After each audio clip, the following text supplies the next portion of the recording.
Hello, my beautiful movie peeps, and welcome to another glorious live stream here on the 3C channel where things get bumpin', ugly, crazy, and at times beautiful.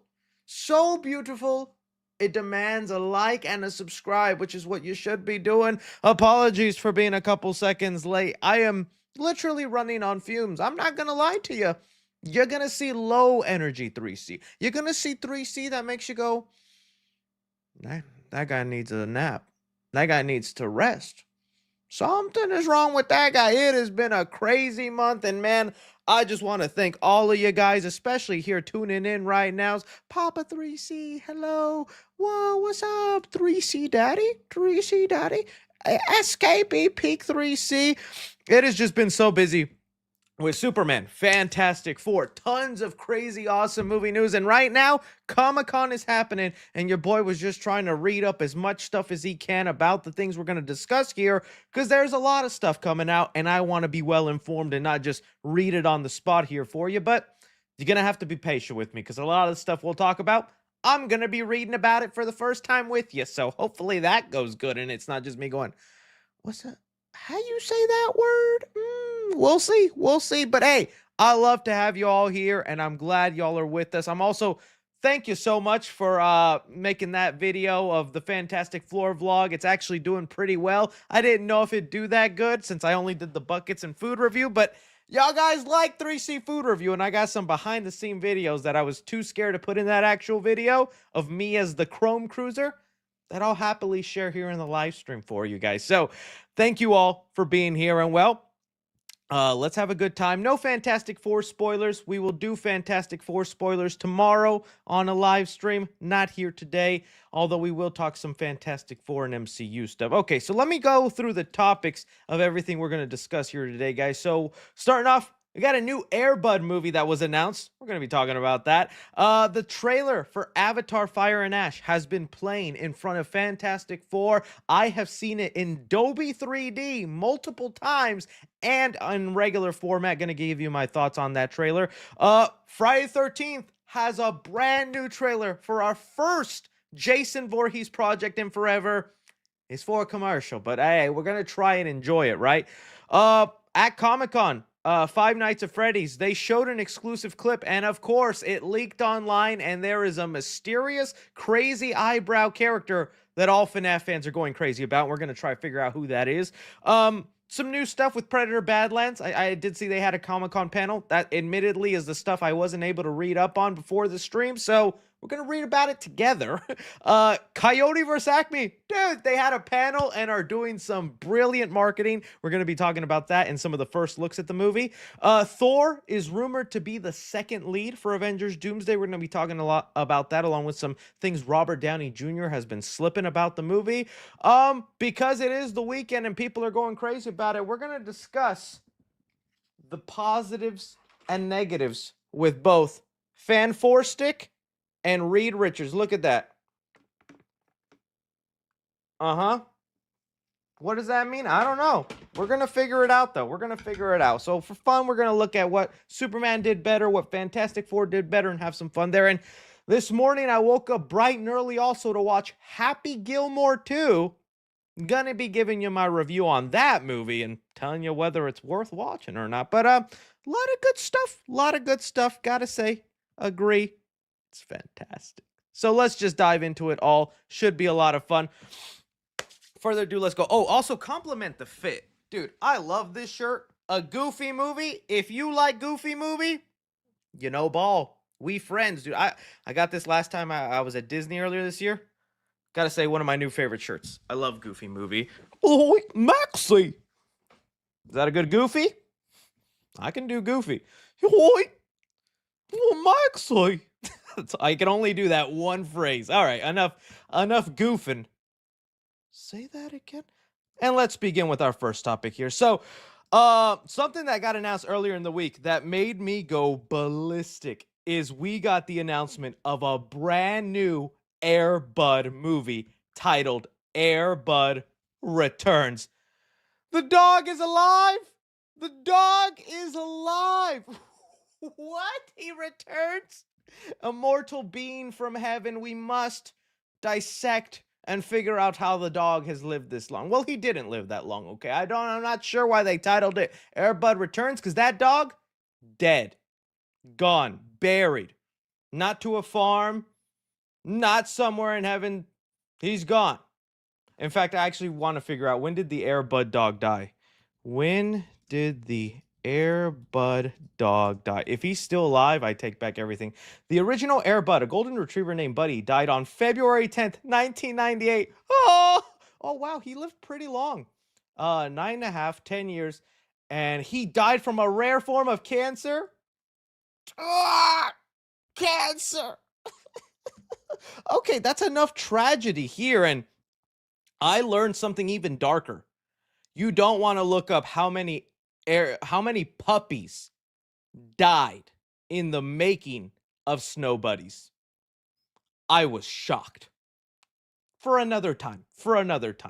Okay, back to this though. Airbud Returns, 15th film in the franchise. Oh, count your days, Marvel. There are 15 films in the Airbud cinematic universe from Cineverse and Airbud Entertainment, eyeing a theatrical 2026 release. So, first off, jokes aside, I love the first couple of Airbud movies. They were just guilty pleasure films. I'm not really going to count the little puppy movies. Those were just like straight to DVD. You show them to like a 5, 6 year old, okay? The real grown men were watching the Airbud films when he was playing basketball, baseball, soccer, volleyball, even baseball. I think the football's in there as well.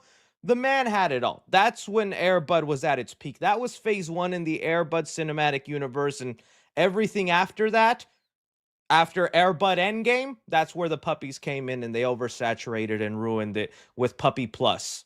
Don't even want to get into that. But they're fun movies. I enjoyed them, and the first one is a genuinely awesome movie. Like, I remember even bawling my eyes out, crying as a kid. That scene where he's trying to tell her, like, he has to get rid of the dog, and he just like sends him on an island and throws a basketball. Like, go away, you stupid animal. It's like, buddy, no. Such a good movie, right? Well, these movies apparently were also by Disney. These were Disney films, and I guess Disney had lost the rights, or the original owner was able to reclaim them back. And with that, a new studio has them, Cineverse, who you might know for releasing the Terrifier movies. Yeah, Cineverse are the ones that be releasing Terrifier and all these other horror movies, but they don't just want to be known for horror films. They want to expand their viewing options and get into the family domain. And they even say in this article they're exclusively targeting properties in the 90s and 2000s. Here it goes. It says, anyone who follows the box office knows that we are experiencing an important moment at the intersection of the 90s and early 2000s nostalgia, which is kind of true. It's kind of crazy. We've gotten past the whole like, oh, 80s. Remember when every movie was like, hey, let's go to the 80s and remember that unk status. Now we in the 90s and 2000s, that's what's hip and cool to remember. And well, Airbud was a staple of that. So that's a lot of the reason of their return. And well, take a look at this plot, because the plot for this is a little iffy to me. So Airbud Returns will follow a 12-year-old Jacob who's always dreamt of being a star basketball player. After the passing of his father, that dream felt even more impossible. But everything changes when he and his mom move into his dad's childhood home in Farrenfield. There, Jacob discovers an original VHS of the Air Bud movie in his father's belongings and has a chance meeting of a stray golden retriever he names Buddy. Together, they embark, say that again, on a journey of healing, unite a team of misfits, and chase a championship. Through it all, they learn to play from the heart, believe in each other, and always take a shot. Your turn, bud. Oh, that dog is going crazy. What an interesting plot to go for this Air Bud movie. So it's going to be one of those meta films where the original film existed in its universe as a movie. There's been a couple of films that have done that, and it also makes me wonder then how crazy are they going to go? Are they going with a more realistic tone with this one? Because once Buddy started playing baseball, football, those other sports, I was like, we're pushing it a little bit, but all right, I'll see how it goes. And this, I think in the first Air Bud, all the dog did is just hit the ball. He just hit the ball with his snout. I'm like, it's slightly believable. Kid's gonna be doing what he saw in the movie with this dog, and I guess it's gonna end up working. I'm fine with that. I think it could work. I do wonder if it'll fall into that trap that a lot of legacy sequels do, although this can't be one because they ain't bringing no legacy characters. Of just relying too much on the nostalgia, the callbacks and references.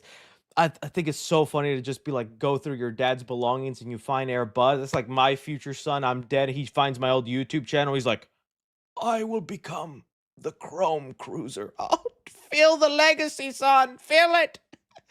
It could be a lot of fun. I'm just shocked, and I'm happy it's happening. I know people are kind of bummed it's not with Disney, but I feel like that's okay. I think we don't need it to be by Disney. In fact, this probably gives it some leeway to be slightly more mature. There's things in that first Air Bud movie that I don't see them doing nowadays in a Disney film like that. There was a clown literally abusing that animal just with a newspaper. Just get over here, buddy. Come get your whoopings, buddy. I don't see Disney doing that here. There was even a scene where like a coach was abusing one of his players, having him like past training hours. The lights were dimmed. There was a spotlight, and this coach was just throwing basketballs at a 9-year-old, going, "Come on, kid, hit that ball, do it." And they were like, "What are you doing?" "Oh, I'm just training." I was like, "Damn, this movie a little dark. It a little dark." I don't see Disney doing that kind of stuff. I do see the studio behind Terrifier maybe throwing in on some of those mature themes in there. So yeah, could be pretty cool. I'm fine with that. Unchecked chat. What is going on here? Everybody, look at the chat. Look at the chat. Look at the chat. Everybody says, look, what is going on here? Oh, well, that's perfect because that's what we talking about here. It's in the doc, guys. So how about you just be patient, chat? All right. How about you do the thing and you click the description and you see the topics we're discussing and you stay patient, chat. All right. I want you right now to turn around, leave the stream on, face the wall, and think about what you've done and learn about patience. We will get there when it is Friday the 13th time to talk. We are currently respecting Air Bud, a dog who died of a rare form of cancer, spitting on his grave.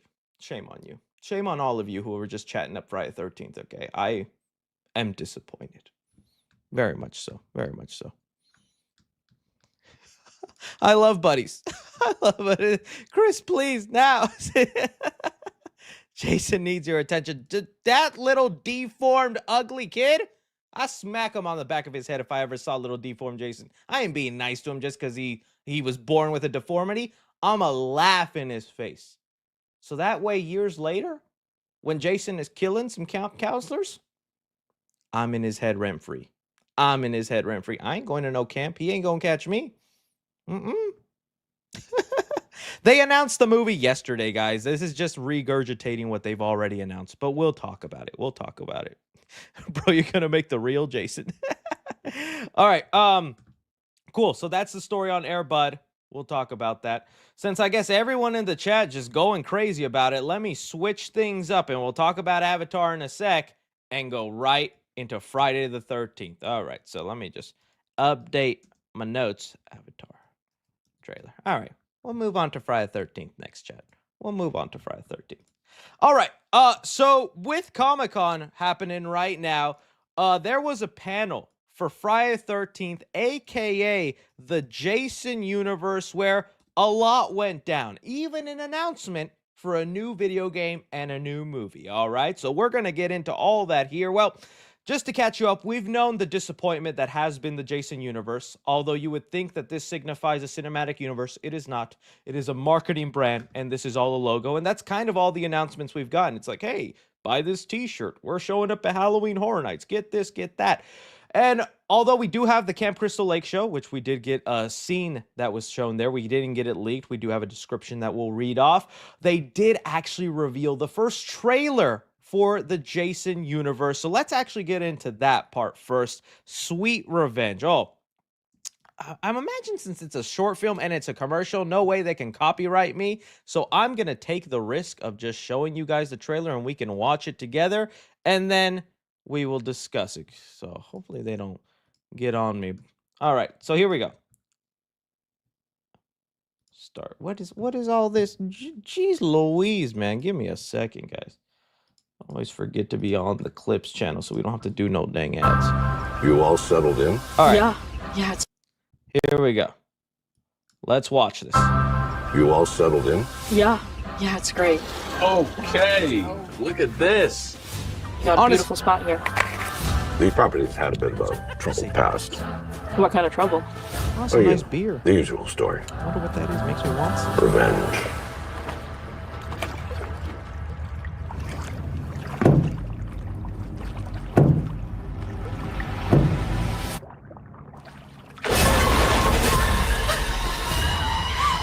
What happened?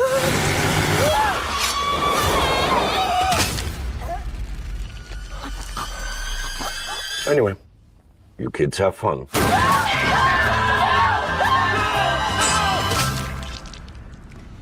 And that right there was the official return for Jason Voorhees. After a decade being gone, he is finally back, officially licensed, not some sort of other fan film. Never Hike Alone, respect and love what they do, but that was a fan project. This is an official thing done, and it's all for a beer commercial. Oh, and they were smart too. They were smart too. Remember, this beer is for, I could never pronounce it, so you're just going to have to deal with it.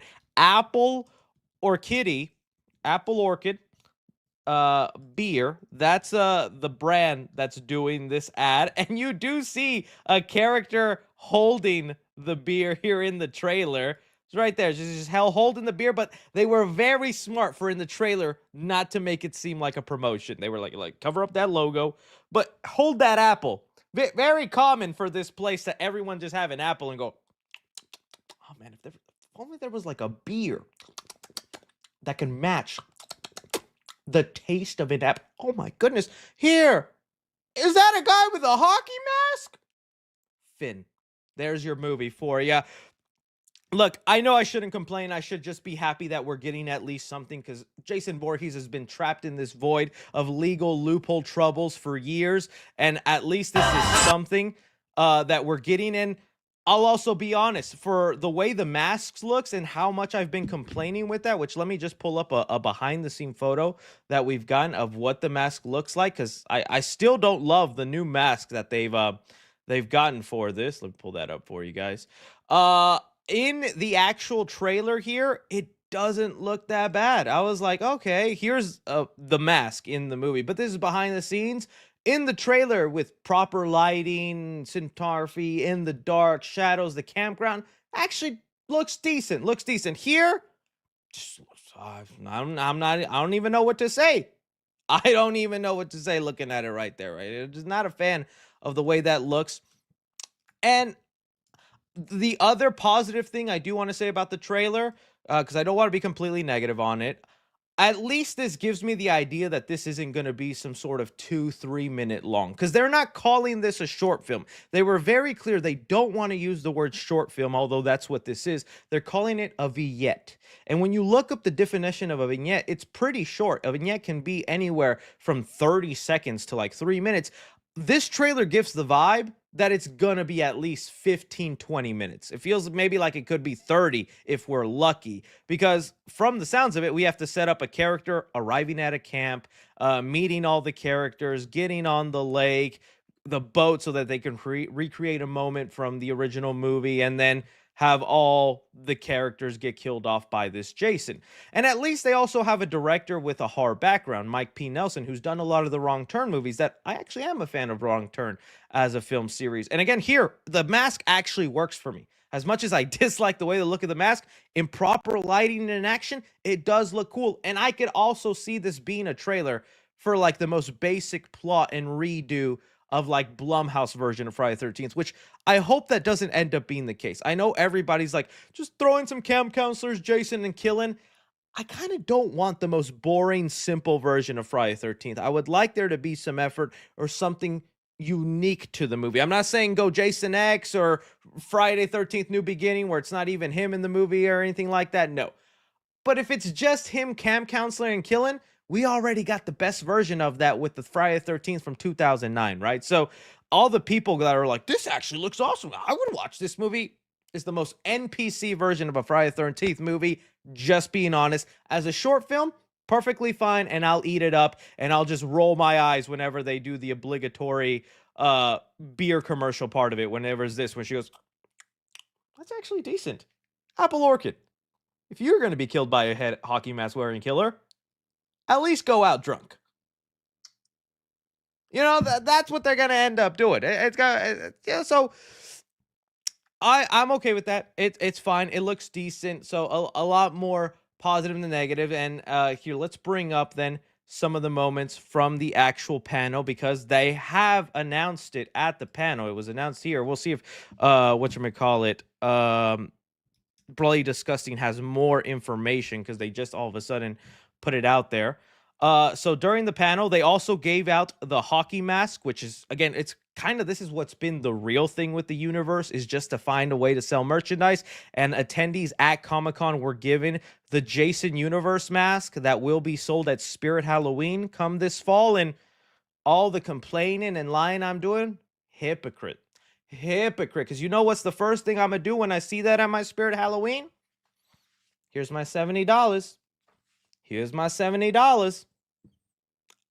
I'm all bark and no bite, buddy. That's me right there, because I'm gonna want a piece of history. I can grow to love the mask, and honestly, that right there don't look so bad. So I'm gonna pick that up, and here they are. It actually looks so different. Like, this is the mask they're holding, which is the first creation of it. And then here's the actual set. Like, this actually looks decent to me.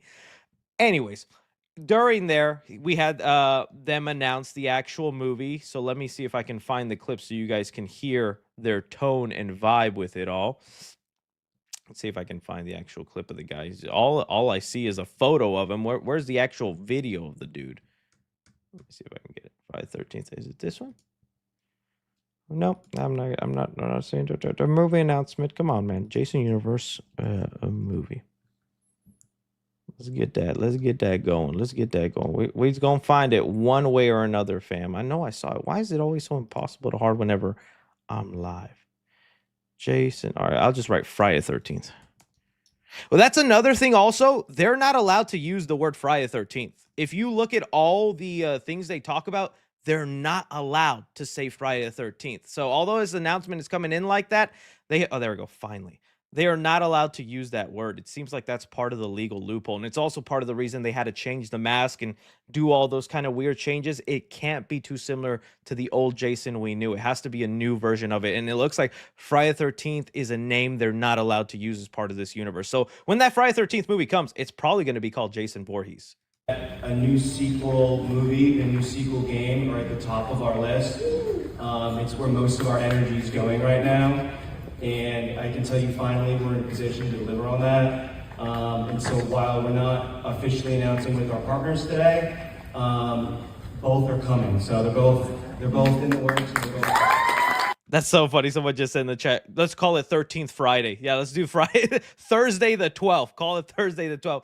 But yeah, so he says it there. He's like, although we're not officially announcing or can say that it's greenlit and happening right now, the priority is a new game and a new movie for them, and they're working towards that.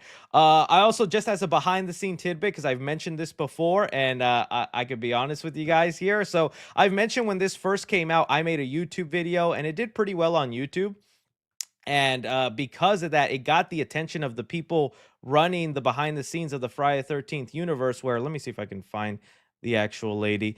The lady there on the panel is the lady I had the web chat with. I recognized her here, right here. This lady, this is the lady I chatted with. Very nice lady. I don't want to be mean to the people, but it seemed I was just kind of butthurt by what they ended up wanting me to do. And I'm like, come on now, what do you think I am? This is the lady I chatted with. They contacted me. They emailed me. They were like, hey, can we schedule a talk with you? And I was like, oh, what? Y'all gonna put me in a movie? I'll be Jason. I'll get skinny or I'll get fat. What you want? And this is the lady who told me point blank, because I was like, y'all working on a movie? Y'all doing something? And she's like, we have the rights to the movie, and that is something we want to do. And I was like, oh, so I knew way back. But then what ended up happening, and she was like, we're going to put you on an email list and we're going to tell you right away when movie news is coming and things like that. That way you know first, then we'll officially announce it so you can make your video ahead of time. And I was like, this is great. Come to find out, they would just send me things like, hey, we're selling shirts now. Can you make a YouTube video about us selling shirts? No. We sell pins now. We sent them to you in the mail. Can you make a video about us selling pins now? No. What do you... No. For all the things I get that I'm a paid shill, when I was finally put in a position to do that, I was like, no, thank you. They just stopped messaging me and talking to me. But it was this lady, and she was very nice. All right, so let's see the bloody disgusting article. Let's see if there's anything new or if it's literally just what they announced from what I showed you. Let's see. So Friday 13th, where's the new Friday 13th film and video game in early development. Is this the article? Because yeah, it's just the announcement they made yesterday. It's top of our list. We're not officially, we're not officially announcing with our partners today. So they have a studio in mind, which I thought they would maybe announce that with Blumhouse. I think it's going to end up being Blumhouse. They're both in the works and they're both coming. And yeah, so that's about it for that. Let me see about the Crystal Lake footage. I know there was footage of Crystal Lake that they showed off. So let's see what was there. And we do have an update with Crystal Lake that I thought was going to make some fans happy because we talked about there being Kid Jason was cast, and he was the kid from season 3 of Chucky. Well, they have confirmed there will be adult Jason in the actual show. So adult Jason will be showing up in the show, but he'll only be in one episode, and I assume it's the very end. So that's at least good news for like season 2 of the show, where we'll get Jason completely as an adult and whatnot. Let's see here. This is a person who was there at the Comic-Con. They said here, the first look at Crystal Lake showed off the sets they're filming on and some of the practical effects used in the show. It shows off more of the actual town, but no look at Pamela Voorhees or any principal characters. I also think Jason, when he shows up, will be looking like Bagman Jason, because I think they're going the route where every season is kind of adapting each movie. So it looks like we won't get hockey mask Jason until like season 3. But hey, adult Jason by season 2, I'd be fine with even like that. So that is something that's happening, but just get ready for Kid Jason most of that season, and it'll go down that way. So cool stuff. At least it's all happening. It's in the works. Things are going on. I guess I'm being a little bit of an entitled fan, going like, really, this is what you're bringing us? But come on, man. Hyping us up over a beer commercial, that's a low. That I can't think of any horror character that's hit that kind of low, like, let's do it. And I get it's probably because they need the money, and like that beer company was like, we'll give you the money to do it, just make it a beer commercial. Or they did it. You did. So all right, let's move on now to our other topics. You guys let me know what you thought about all those Friday 13th updates and what you're looking forward to. All right, let me get out of this here, and then we could get talking about our next thing. So, let's see here. With the fantastic... Oh, I did it all again. My bad, guys. My bad. Let me open it up. Share screen. Hit here. All right. So, this weekend, we obviously had the Fantastic Four. And with the Fantastic Four, they are showing the trailer for Avatar Fire and Ash in front of it. And Disney's like putting a lot of big things in this movie. What I mean by that is I've never had this happen in my entire career. So I'm on Disney's press list. So whenever a movie comes out, they'll send me the invite so I can go watch it like a week or so in advance and whatnot. And even if I give a movie a bad review like I did Snow White, I still remain on that list and they keep bringing me back. Well, they sent me an invite for a showing of the trailer to Avatar Fire and Ash. Never had that happen where it's like, hey, come watch the trailer for the movie. And it was an hour before my Fantastic Four screening, so I was like, all right, sure. And so I got to witness the Avatar Fire and Ash trailer in the way James Cameron envisioned it with Dolby 3D vision. Some of you might have seen it in just regular and all that. It's the exact same trailer. Let me give you my review of it first in the Dolby 3D vision. That thing looks insane. I know people aren't big fans of 3D, and 3D is whatnot. In the Dolby 3D vision, it is next level. And I also think it is too next level. I have seen it in the 3D and in regular. When in the 3D version, it is so advanced. It feels like you're watching the most expensive video game come to life, and it almost works a little to their against what they're trying to do because it's such unnatural movement. There's no motion blur, there's nothing. It's not even 60 frames per second. It's like 280 frames per second, which I know doesn't actually make sense. But that's how smooth the characters are moving and interacting and facial. It's unreal the way it looks. Getting on to the actual context of the trailer, though, movie looks epic. You know, I was a Avatar denier for the longest time. I never got the hype with the first movie. I was like, okay, expensive look, interesting world, but just not that interested. I was like, So whenever the second movie came around, I was like, we'll see if it's any good. Turned me into a believer. I joined the Na'vi cult. Someone give me their ponytail because I want to do something with you, you know? I fully fell in love with the second Avatar film, and I'm now really interested to see where the story goes with all 5 of these films and how crazy things are. And the things that they're looking to do in Fire and Ash look so grand, dude. The Ash tribe that they have here, which is like these fire people, they seem menacing. They seem evil. This doesn't look like a thing where they're going to be enemies for a bit and then they learn the way of water or Na'vi and shake hands at the end. Nah, these guys are murderous, crazy things. And there's even a line in the trailer where she's like, "Your god has no dominion here." By the way, did you see Jurassic World Dominion? Crazy freaking movie, man. What were they thinking? We get cinema here. AMC membership, great. As she talks, she gets a Russian accent. That's just something I threw in there for you. But I like that. And all the things they're doing with Ketrich, which that's the name of the villain, right? I feel like I maybe sometimes mess that up. But Ketrich in the trailer, so you're going to see it too. Apparently, they're releasing the trailer next week online. So this isn't like a spoiler. But it looks like Ketrich is going to join the Fire Clan. And that's going to be his way to fight back Jake Sully and the water people and all that. He's like, I need a clan to join. I'm joining the fire people. And I'm also going to give y'all the military power to take on these guys.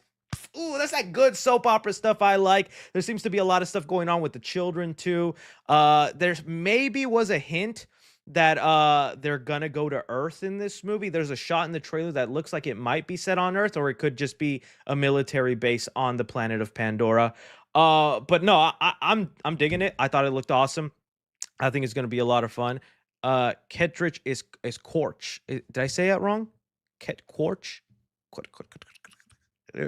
Either way, looks cool. I'm down for it. So I think y'all guys should check that out whenever it comes out. I'll see if I'll still end up doing a video when it actually comes out. Maybe I'll just talk about it like on a side flick. That's what we'll do when that comes out. So you guys let me know what you thought about the Avatar Fire and Ash trailer, and if you think that the over advanced effects are more palatable in just regular 2D and just a regular version of the movie. When you've seen that 3D, it like goes to the next level. I'm telling you, man.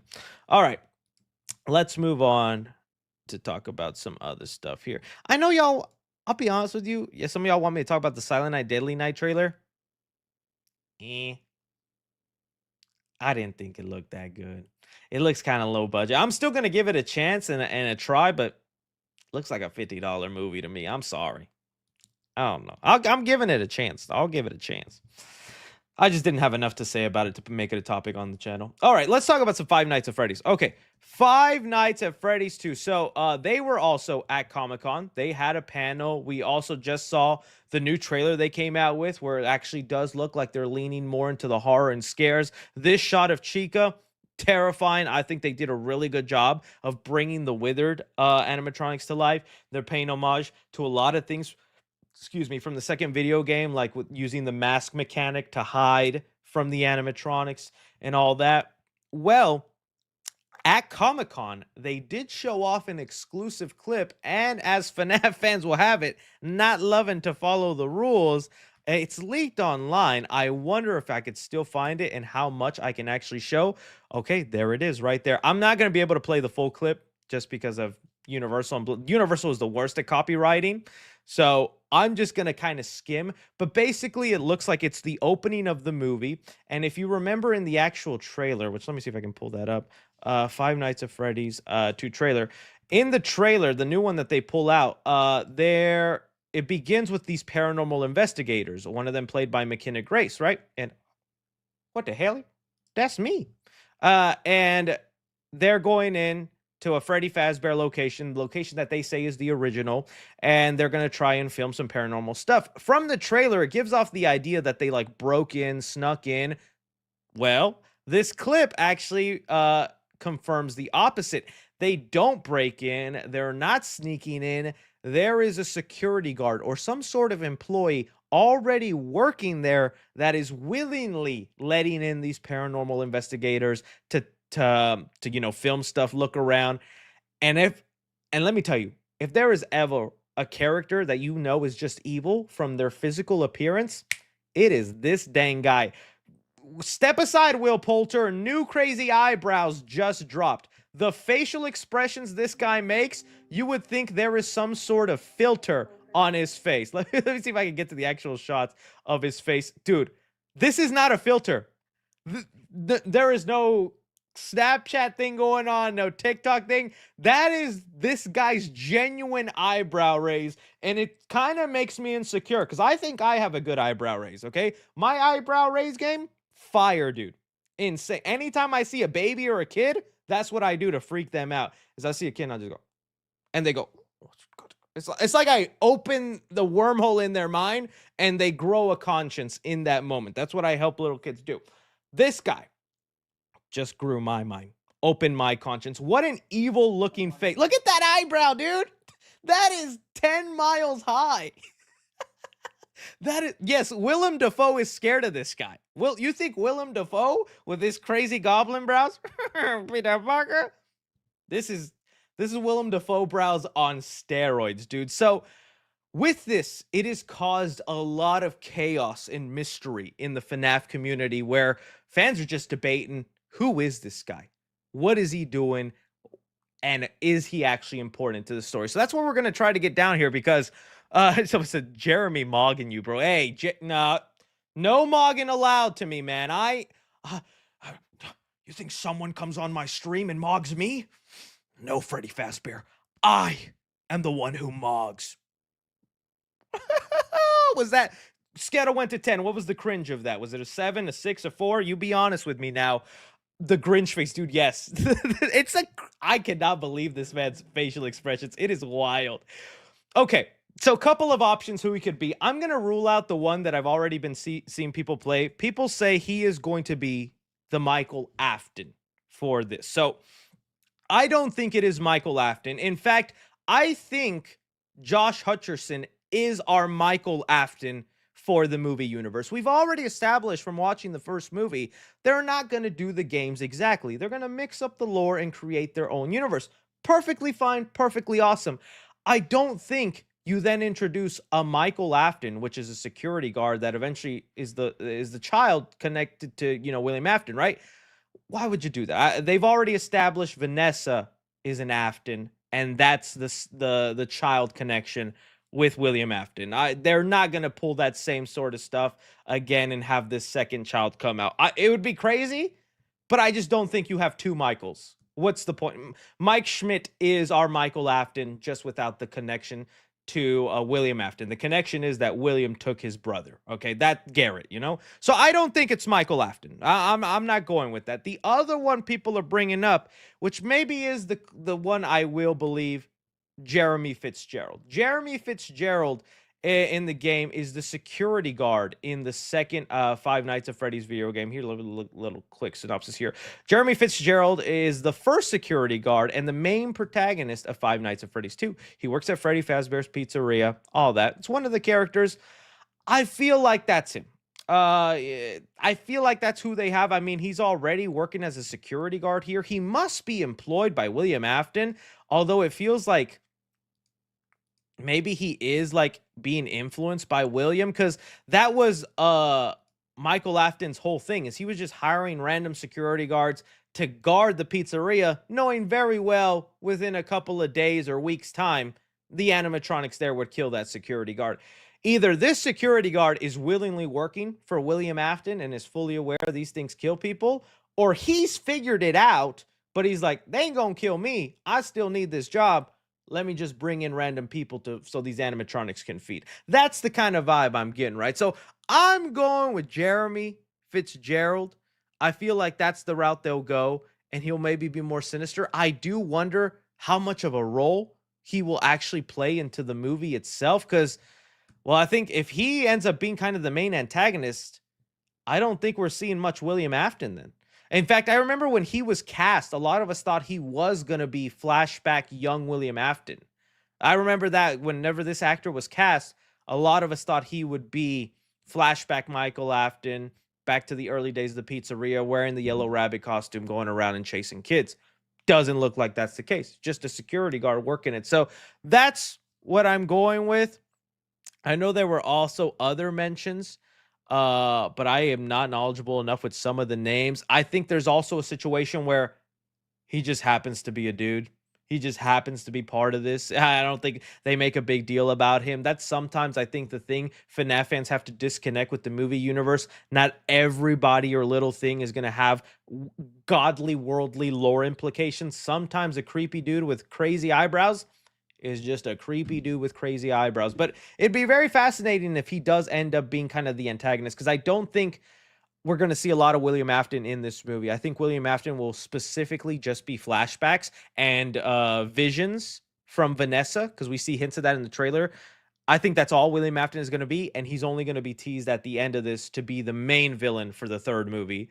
So maybe this security guard could somehow be our villain of the film that, you know, happens to taunt around the rest of the characters in this movie and push them towards something, dude. But I couldn't believe it, dude. When I saw that guy's eyebrows, I thought to myself, look at that.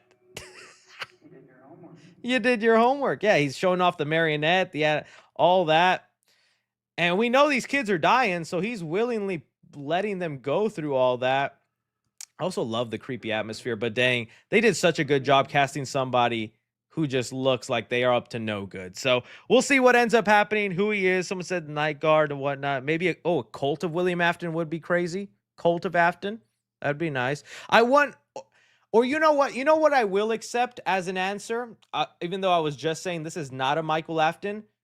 What if this is like the son William always wanted? They're not actually related by blood. They're not actually connected through a lineage. But this is just someone who actually understands William on a psychopathic murder level, and he wishes Vanessa was like this kid. I wouldn't mind if that's how they do the Michael Afton route, where it's like, you're like a son to me. Crazy eyebrow, Michael. Do the thing, Michael. Do it. Oh, that shit get me hard, crazy. That's crazy right there. What the hell? How you do that? You know? The eyebrow of 87. So we'll see what ends up happening. Is Johnny in the chat? I see people spamming Johnny blocks. Is Johnny? There he is. There's Johnny. Everybody knows Johnny's channel, and he's way more well-informed and better at me. Johnny, if you're still in the chat, can you tell me who you think it is? Because you're way more knowledgeable. If Johnny's still in the chat, please tell me who you think he ends up being. Or maybe you already know through leaks. I haven't gone through many leaks myself. But that is the clip that's going around online, guys. Hopefully it doesn't end up getting taken down and whatnot. Fritz is my guess. Yeah, okay. Hi, Johnny. 666 Devil. What the hell? So we'll see. If Johnny does end up answering us, I'll try and look it up. But you guys let me know. Oh, here we go. Here we go. He said, I think Jeremy, if he's really a guard at FNAF 2 Pizzeria, makes sense. Prob a small role, just a face and a name for FNAF fans to recognize. He's creepy though. Agree. Glad you agree, Johnny. Yeah, great stuff. Great stuff. So you guys let me know who you think Mystery Eyebrow Guy is, and show me your best eyebrow game, man. Show me your best eyebrow game. All right, moving on to our next topics. Okay, so earlier this week, we had a brand new trailer for Predator Badlands. I did want to talk about it, but there was just so much other stuff going on I didn't get a chance to. But this trailer was really awesome, really showcasing us how much they're expanding this world. Oh, and I love that this is also a Disney company, so I don't have to pause the trailer. I could just have it playing in the background. This is really cool, dude. Oh, it answers a lot of questions we had. So this is the first hunt for this new Predator we're following, DEK. Remember, this is a Predator that was born smaller and weaker. The director called him a runt. So he's trying to prove that, you know, he is capable of what his other clan members can do. And man, I love this planet. It's so crazy. What a unique turn for this film. Now, the android part of it is also what I'm curious. This is the thing that everybody was getting mad at, but I think they made it make sense. This is a droid or a robot that was specifically built to withstand this dangerous, crazy planet, and it's gonna help the Predator along his mission. I even love the scenes where like it's cut in half and they show off her. And he ends up wearing her like she's some sort of back bling on Fortnite. I'm so curious how they're planning to lead into an Alien versus Predator movie, because they even at Comic-Con announced a change and a new post-credit scene, or ending, I should say, for the animated Predator movie they released, Predator Killer of Killers, where the new ending of that movie actually shows us Danny Glover and Arnold Schwarzenegger's character from the first Predator movie, kind of showcasing they essentially want to do a Hunger Games thing where all the survivors of past Predator movies are going to fight back. Let me actually look that up for you guys right now. Predator, let's see, Predator Arnold. Because I think it's the first time they've ever done something like that too, where they change the ending of a movie that's already out on streaming. So this is the new ending. Here's animated Arnold, animated Danny, and Prey. If you haven't watched Predator Killer of Killers, definitely watch it. They establish new lore that anytime there is somebody that actually defeats a predator, they get kidnapped, cryogenically frozen, and they are eventually then put into a physical tournament where the best fighters have to then kill off other crazy animals. It's kind of a new interesting thing to throw into the lore. I will admit it could lean into the nostalgia cameo Beatty thing that people don't love all that much, but if they just keep it animated, I'll be fine. If they do a live action movie where they de-age Arnie, I think would be crazy, because I don't know if there's enough. De-aging has not gotten to the point where it looks that good, but in animated form, I'll be fine, and they can voice those characters. So yeah, it's interesting that they threw that in there. They also hint that they do want to do an Alien movie. At least Dan Trachtenberg says that. Let me see if I can pull that up. They ask him, Predator Badlands director Dan Trachtenberg, when asked if he'd direct an Alien vs. Predator movie, and he said, wouldn't it be cool? Which, all in counts, I think that's what they're leading to, and I wouldn't be surprised if Alien Romulus 2, which we now know is said to start filming this fall. I think they're gonna.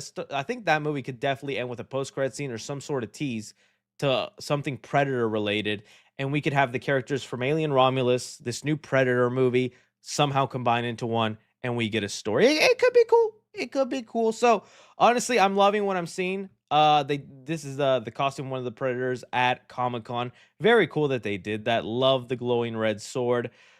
I'm so hyped for this movie. Please be good. Please be good. Let's see what else they said here. Wouldn't it be nice? I think sometimes people that are dabbing in cinematic universes, there's a seduction to immediately grabbing all your action figures and smashing them together. So yeah, basically he wants the Predator and Alien to smash, and I'd pay for that in IMAX, watching them smash. Yeah. So the Predator Badlands stuff, all really cool, all really awesome. Glad that they've gotten to show all that off. Predator is clapping you. Jeez Louise, man. Never look at the chat when we talk, and never look at it. Another thing being revealed at San Diego Comic-Con that has been pretty awesome is Coyote versus ACME, dude. Oh, I tried getting in. This is the only reason I would have gone to Comic-Con is for the Coyote versus ACME panel. And, well, a lot of cool stuff being revealed, a lot of awesome marketing. So starting off, we have here the first poster for the movie. Now, reminder, this movie was shelved at one point by Warner Brothers. They were going to write it off for tax purposes because they just thought they could get more money that way instead of actually releasing it in theaters. But thanks to Ketchup Entertainment, which released the 2D Looney Tunes movie earlier this year that was pretty enjoyable, they bought up the rights, and now they're going to be releasing it. Ooh, and they are throwing punches at Warner Brothers. So this first poster, really cool. I do enjoy that. Here are some first looks of the movie, official stills, no more leaked stuff. They are going with the kind of Looney Tunes back in action, where it's going to be Roger Rabbit style of 2D animation into the real world. But I'm down with it. It honestly looks good. I like this. Will Poulter over here, Wiley Coyote. I think the movie looks nice. Was it Froghorn Leghorn with John Cena? Remember, John Cena is in this movie, and I think they have a shot of him choking Tweety Bird. Poor Tweety. Let's see here if I can get it. Yeah, John Cena choking out Tweety Bird in Coyote vs. Acme. He's going to play the lawyer that works for the Acme Corporation, trying to make sure Wile E. Coyote and Will Forte, who is the other lawyer, don't win the case of Wile E. Coyote suing them. But let me get on to some of the sweet marketing that they've been doing for this movie. Okay, so let's actually. Oh, I also want to show off this entire panel was packed. People are ready to support this movie. Everybody in that room better be buying tickets, and they better not let this thing flop. I do not want Warner Brothers to be proven right on this situation. Okay, but let's go in to what happened here. So during the panel, it got stopped by an Acme lawyer who has decided they don't have permission to show footage for the movie. So I'm trying to play this, but my dang internet's acting amok. Come on, man. Don't do this to me. Don't do this to me. Not when I'm trying to hype up Coyote vs. Acme. We'll get that sorted out. We'll get that sorted out. Let me switch while I'm doing this. That way we can see that. If not, I'm just going to have to pull it up on my own. Here, let me just do that then. It wants to be a booty? I'll smack it then. Download Twitter. Because I would definitely want to show you guys this clip. It's worthy. It's worthy of everything we're doing. Well, actually, I don't even need to do that. I could just show it to you right here. Cool. Stop sharing. Sorry about that, guys. I got it, though. I got it. Now we can show it off. Y'all ready for this? It's craziness and awesomeness. Where is it? Where's the window? I just had the window. It's not. Oh, my God. It has to be a freaking. All right, whatever. I can do it.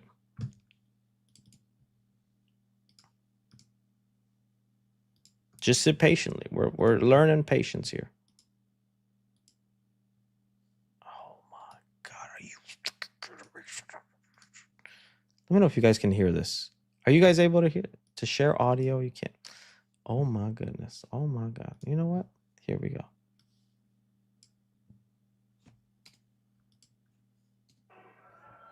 There we go. I finessed the system, guys. I finessed the system.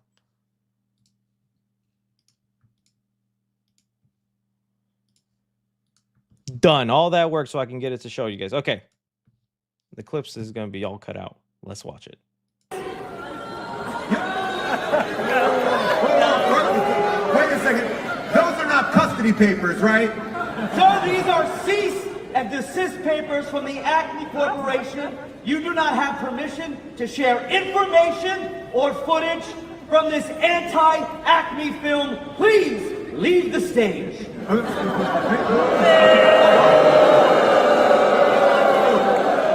That is a copyrighted costume, sir. Please disrobe. Disrobe. I love this. This is such a brilliant way to market the upcoming Coyote vs. Acme situation. If they can keep that kind of thing going all throughout the marketing, it will be one of the best marketed movies in. For them to use Acme as basically Warner Brothers trying to stop them from releasing this movie for legal purposes, and they don't have the right to show this. Absolutely smart, and I wouldn't have had it any other way. I love that, and I kind of hope they keep that all the way through the marketing, because that's the best way to do it. Let me pull up some of the other things that they've done for this. Along with that, they even ended the panel the exact same way, where the lawyers, Acme lawyers, come in at the end of the Coyote vs. Acme panel, escorting everybody off. Brilliant, dude. Oh, Warner Brothers, I hope you were pissed at this, and I hope this stuff ends up working. They even did have a Coyote show up at the panel. Wile E. Coyote, just in costume. Just a guy showing up as himself, and he doesn't talk, obviously. That's the whole gag with whatchamacallit, with Wile E. Coyote. But they just asked him a bunch of yes or no questions, and they had the guy actually answering them.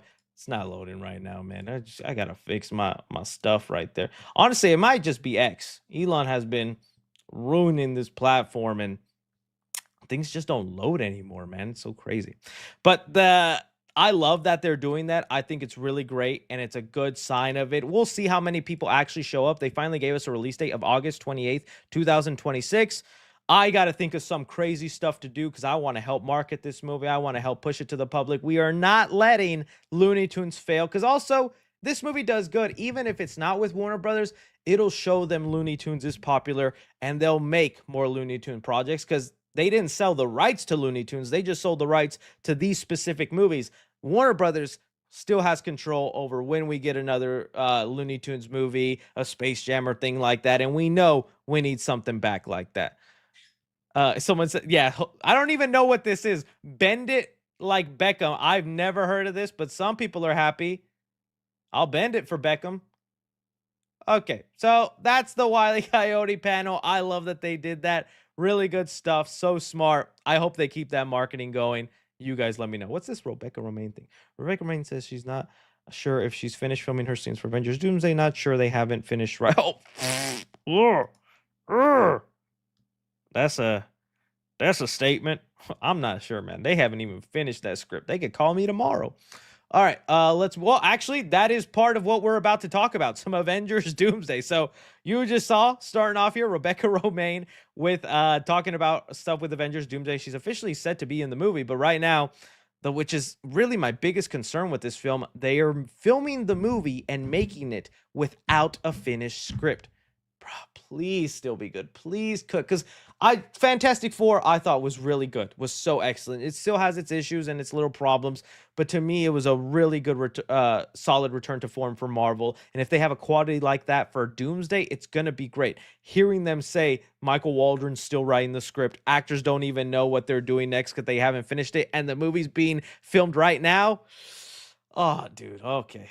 Don't be surprised when Doomsday gets delayed again. I'm telling you. We'll see. We'll see, though. Aside from that, though, there have been some reports, starting off with like Thor, which I thought was interesting with Thor in Doomsday. So it says we got a report here saying that Thor will actually be the second lead in Doomsday. Thor's second. Let me see if I can find that tweet. It says here, Chris Hemsworth Thor will reportedly be the second lead in Avengers Doomsday.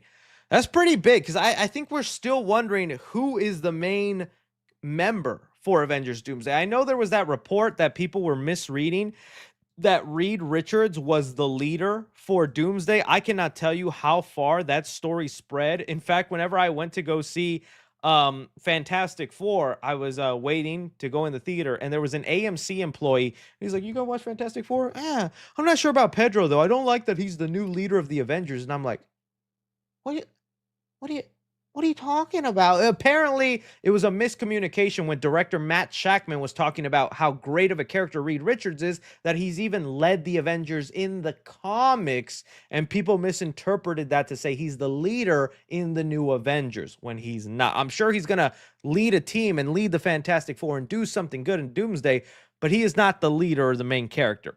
Having Thor be the second lead, I think, does work really well. One, he's the biggest legacy character we have continuing on that isn't Robert Downey Jr. or Chris Evans, which we still don't know how much time they have. Also, they have confirmed Tom Hiddleston is back, right? He was in the Chair video. Tom Hiddleston is back, and he's going to be a huge part about the multiverse because he's like controlling the timeline and the TVA and all that. And we saw there was a set video that leaked the other day with Chris Hemsworth's stunt double who was on the set of the TVA where Loki's just sitting at that chair. Thor is very important, and him being a second lead, I think, works, and that definitely makes sense. I don't know if Spider-Man is the lead. I think Spider-Man will for sure play a big part, and he'll do all that, but two things. One, we remember there was reports that Spider-Man might not even be in Avengers Doomsday. Remember, there isn't a role written for him. It's kind of a Civil War situation where if they can figure out how he'll be in the movie, they'll lock in a deal and put him in. But they have a version of Doomsday without Spider-Man. So that lets me know Spider-Man's part in Doomsday is so minor and small, it could be put in or taken out of the movie. From the reports we last heard, they're finding a way to put him in, but Spider-Man is not going to be the lead of Doomsday. So that makes me wonder who then is the main character? Who is the lead? I would have said someone like Black Panther T'Challa, but he's not here in this series. Doctor Strange, maybe. I feel like he could be. Sam Wilson, I would like to believe it, but I would think with like kind of not the failure of his movie, but when not the biggest box office return, is that someone they want just because he has the shield? I wouldn't mind it. I'd be okay with it. But Thor being a second lead, I think does work. Then we have to talk about all the Robert Downey Jr. teases because Robert Downey has been so happy to just be part of this movie. He's taken photos behind the scenes every day. So this is one of the first ones he took a photo of just the other day, showed off this comic of the West Coast Avengers with Doctor Doom on the cover. Now, this was a funny situation because a lot of the actual comic readers, which I'm not going to lie, your boy is a casual reader. He picks up comics on certain characters and certain storylines, usually the mainstream stuff. But the hardcore comic book fans instantly knew this story in this comic. And it turns out Doctor Doom actually isn't even in this story. It's a story about Doom sending out his bots, and they are there fighting Avengers, trying to figure out their weaknesses for then actual Doctor Doom to come in. So it's basically a story where Doctor Doom isn't actually Doctor Doom, which might be a hint to stuff going down in this movie, because I still wonder if Robert Downey Jr. is going to be the definitive Doctor Doom, or he's a variant, or there's some more explanation to it, and they'll cast an actual Doctor Doom down the line. I'm still kind of in disbelief with that. But he had that photo. Then he put another photo here today of these two comics, Secret Wars, which we all know that's coming, and this issue, Iron Man Legacy of Doom. I tried Googling and going into the story of this comic book storyline. Apparently, it's a flashback of a battle Iron Man has with Doctor Doom that he forgot about. I don't see much of how this story could be implemented into Avengers Doomsday other than the fact that Doom and Iron Man fight. I feel like that is something that's got to happen. If you have evil Tony Stark Doctor Doom variant, you should also have regular hero Iron Man tussling with Doctor Doom. I feel like that's got to happen. That'd be a thing to do in there. So all is to say, it's very interesting. Yes, he said RDJ might not be the main Doctor Doom. Chris, head to the Cosmic Wonder, please, for more information. I love and respect Cosmic Wonder. It's also the type of stuff where they bring out every Reddit rumor, every Reddit report. I like to filter through the stuff that seems legit and doesn't seem. No disrespect to him, but like, talking about every rumor that could happen. So with this, I think it's just RDJ showing how excited he is. I think even with Fantastic Four, there's not much of a hint what they're doing with Doctor Doom. That's not even to give away any spoilers. The Galactus is the villain there. So we're really not going to know much about this Doctor Doom until the first trailer for Avengers Doomsday. Because although we're getting Spider-Man Brand New Day, I doubt there's any Doctor Doom mention or tease in that. There's no way there is. So we're still pretty much in the dark, and it's kind of interesting, this stuff. People have noted there's a lot of like West Coast Avenger things like that going on. So we'll see if that happens. Dr. Doom in there. There's a new Anthony Mackie quote. He says, the fun part is RDJ was such an integral part of the beginning of my career at Marvel. It's great to have him back and continue the legacy he built in the MCU. That storyline I was talking about, yes, it does have Mephisto in that comic. That Legacy of Doom story I was just showing you, Mephisto is a character in it. They just introduced Mephisto and Ironheart. I would honestly hate it if they go from introducing Mephisto and Ironheart to then just putting them in Doomsday. That's the thing I just don't love with Marvel, and these little teases and builds up that go nowhere. Plus, Mephisto already with all the other characters confirmed, way too much going on. So I don't know. We'll see. But the West Coast Avenger does definitely seem like an angle, because every time Robert Downey Jr. posts a picture, it is always a West Coast Avenger comic. So it's kind of intriguing that that's what they are deciding to do. What was the other thing I was trying to talk about with that? Let me see. Oh, no, that might be it. So we'll see what happens. If you guys want to talk more or hear my theories based on the Fantastic Four post-credit scene and spoilers, spoiler review is up, and you can just timestamp skip to the part where I talk about my theories and thoughts, because although there's not a lot of setting up, I think there are some story beats that could carry over in the future, but we'll see what ends up happening. So you guys let me know what happens there. All right. Something See, I'm debating about talking about this because I'd have to dance around a lot of spoilers, but screw it. Let's just get it done. Let's just get it with. So we just know we had. All right, let's start off. So Fantastic Four has just come out, and with that, just a few weeks ago, we had Superman, and obviously because these two have come out within such close vicinity to each other, the community and a lot of fans have pitted the movies against each other when I loved both. I really enjoyed both. I think both of them have strengths and weaknesses to one another. So I thought, well, heck, if we are going to debate and we are going to talk about this, let's have a friendly one and let's actually talk about them without bashing one another. So if you clicked on this video, because I'll probably title it on the Clips channel, something like Superman vs. Fantastic Four. I know little Jimmy Neutron's in the why can't we just love both? Why do we have to because we want to. All right? If that bothers you, Weenie Hut Jr.'s down the street, buddy. That's there for you, sensitive booty. So let's get to talking about it. All right. So dancing around some of the big spoilers. I'm not going to get into big spoilers, but thematically, I was surprised the amount of things these two movies actually have in common. Both of them are set and are bringing us into a newly universe that we're not familiar with. Superman had to throw us right into the action and introduce us to the DCU. Fantastic Four also threw us right into the action and introduced us into this foreign Earth 828. And on that count, I'm going to say Fantastic Four does it better. I still liked what the DCU did, but man, did it feel like they were cramming in so much, because it wasn't just setting us up with everything Superman has been up to. You were also throwing us in to how many heroes have been around, all these characters, and it's nonstop pile and information that bogs it down. With the Fantastic Four, I thought they handled the introduction of that world slightly better with actually showing us, like, the first 5 minutes is actually their origin, a couple of heroes and a couple of villains that they fought off and things like that. And then that's about it. They didn't have to then introduce us to their Avengers, their Iron Man, their Wakanda, all that, which it felt like Superman did have to do. It's like, here's Superman in Metropolis, but here's the Justice Gang. Here's then Lex Luthor. Here's then Lex Luthor's goons. Here's then Crypto. All this other stuff that was a lot. I think it handled that better.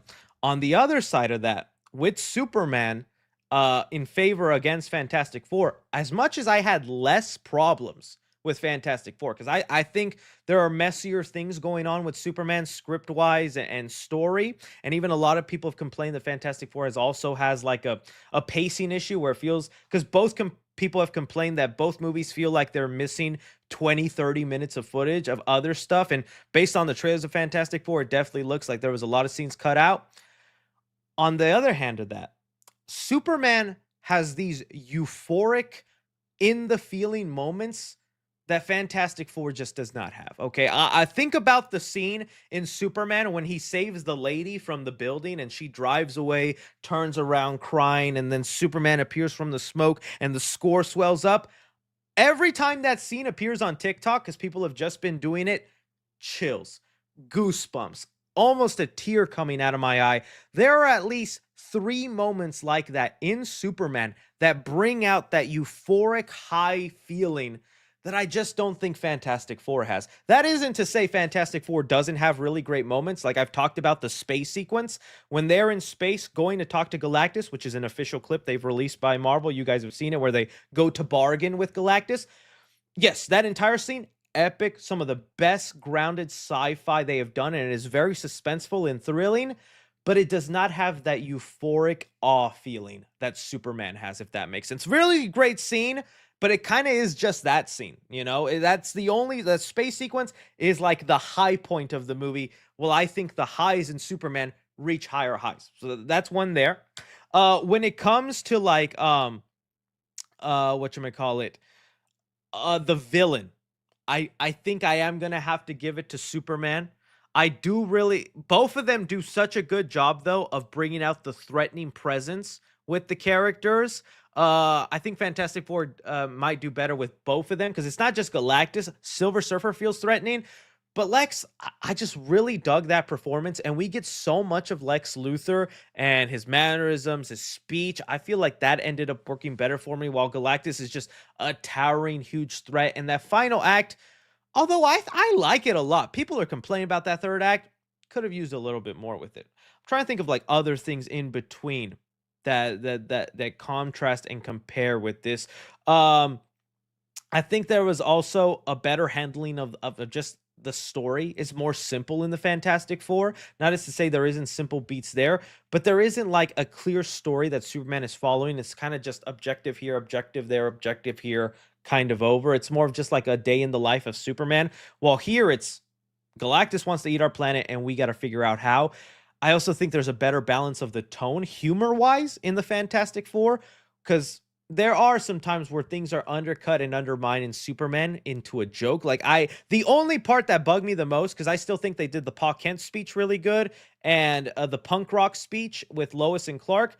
But the speech I wanted to hear the most from was Lex Luthor at the end of Superman, where he's like, I got permission to kill you. So if it's not today, not tomorrow, I wanted that speech to finish. That's an awesome speech that I think would have really set up the future of what their dynamic is going to be like. And Crypto just comes in to bash him around and break his arm. Fantastic Four had so many times of not actually undermining those moments and letting you breathe into the weight.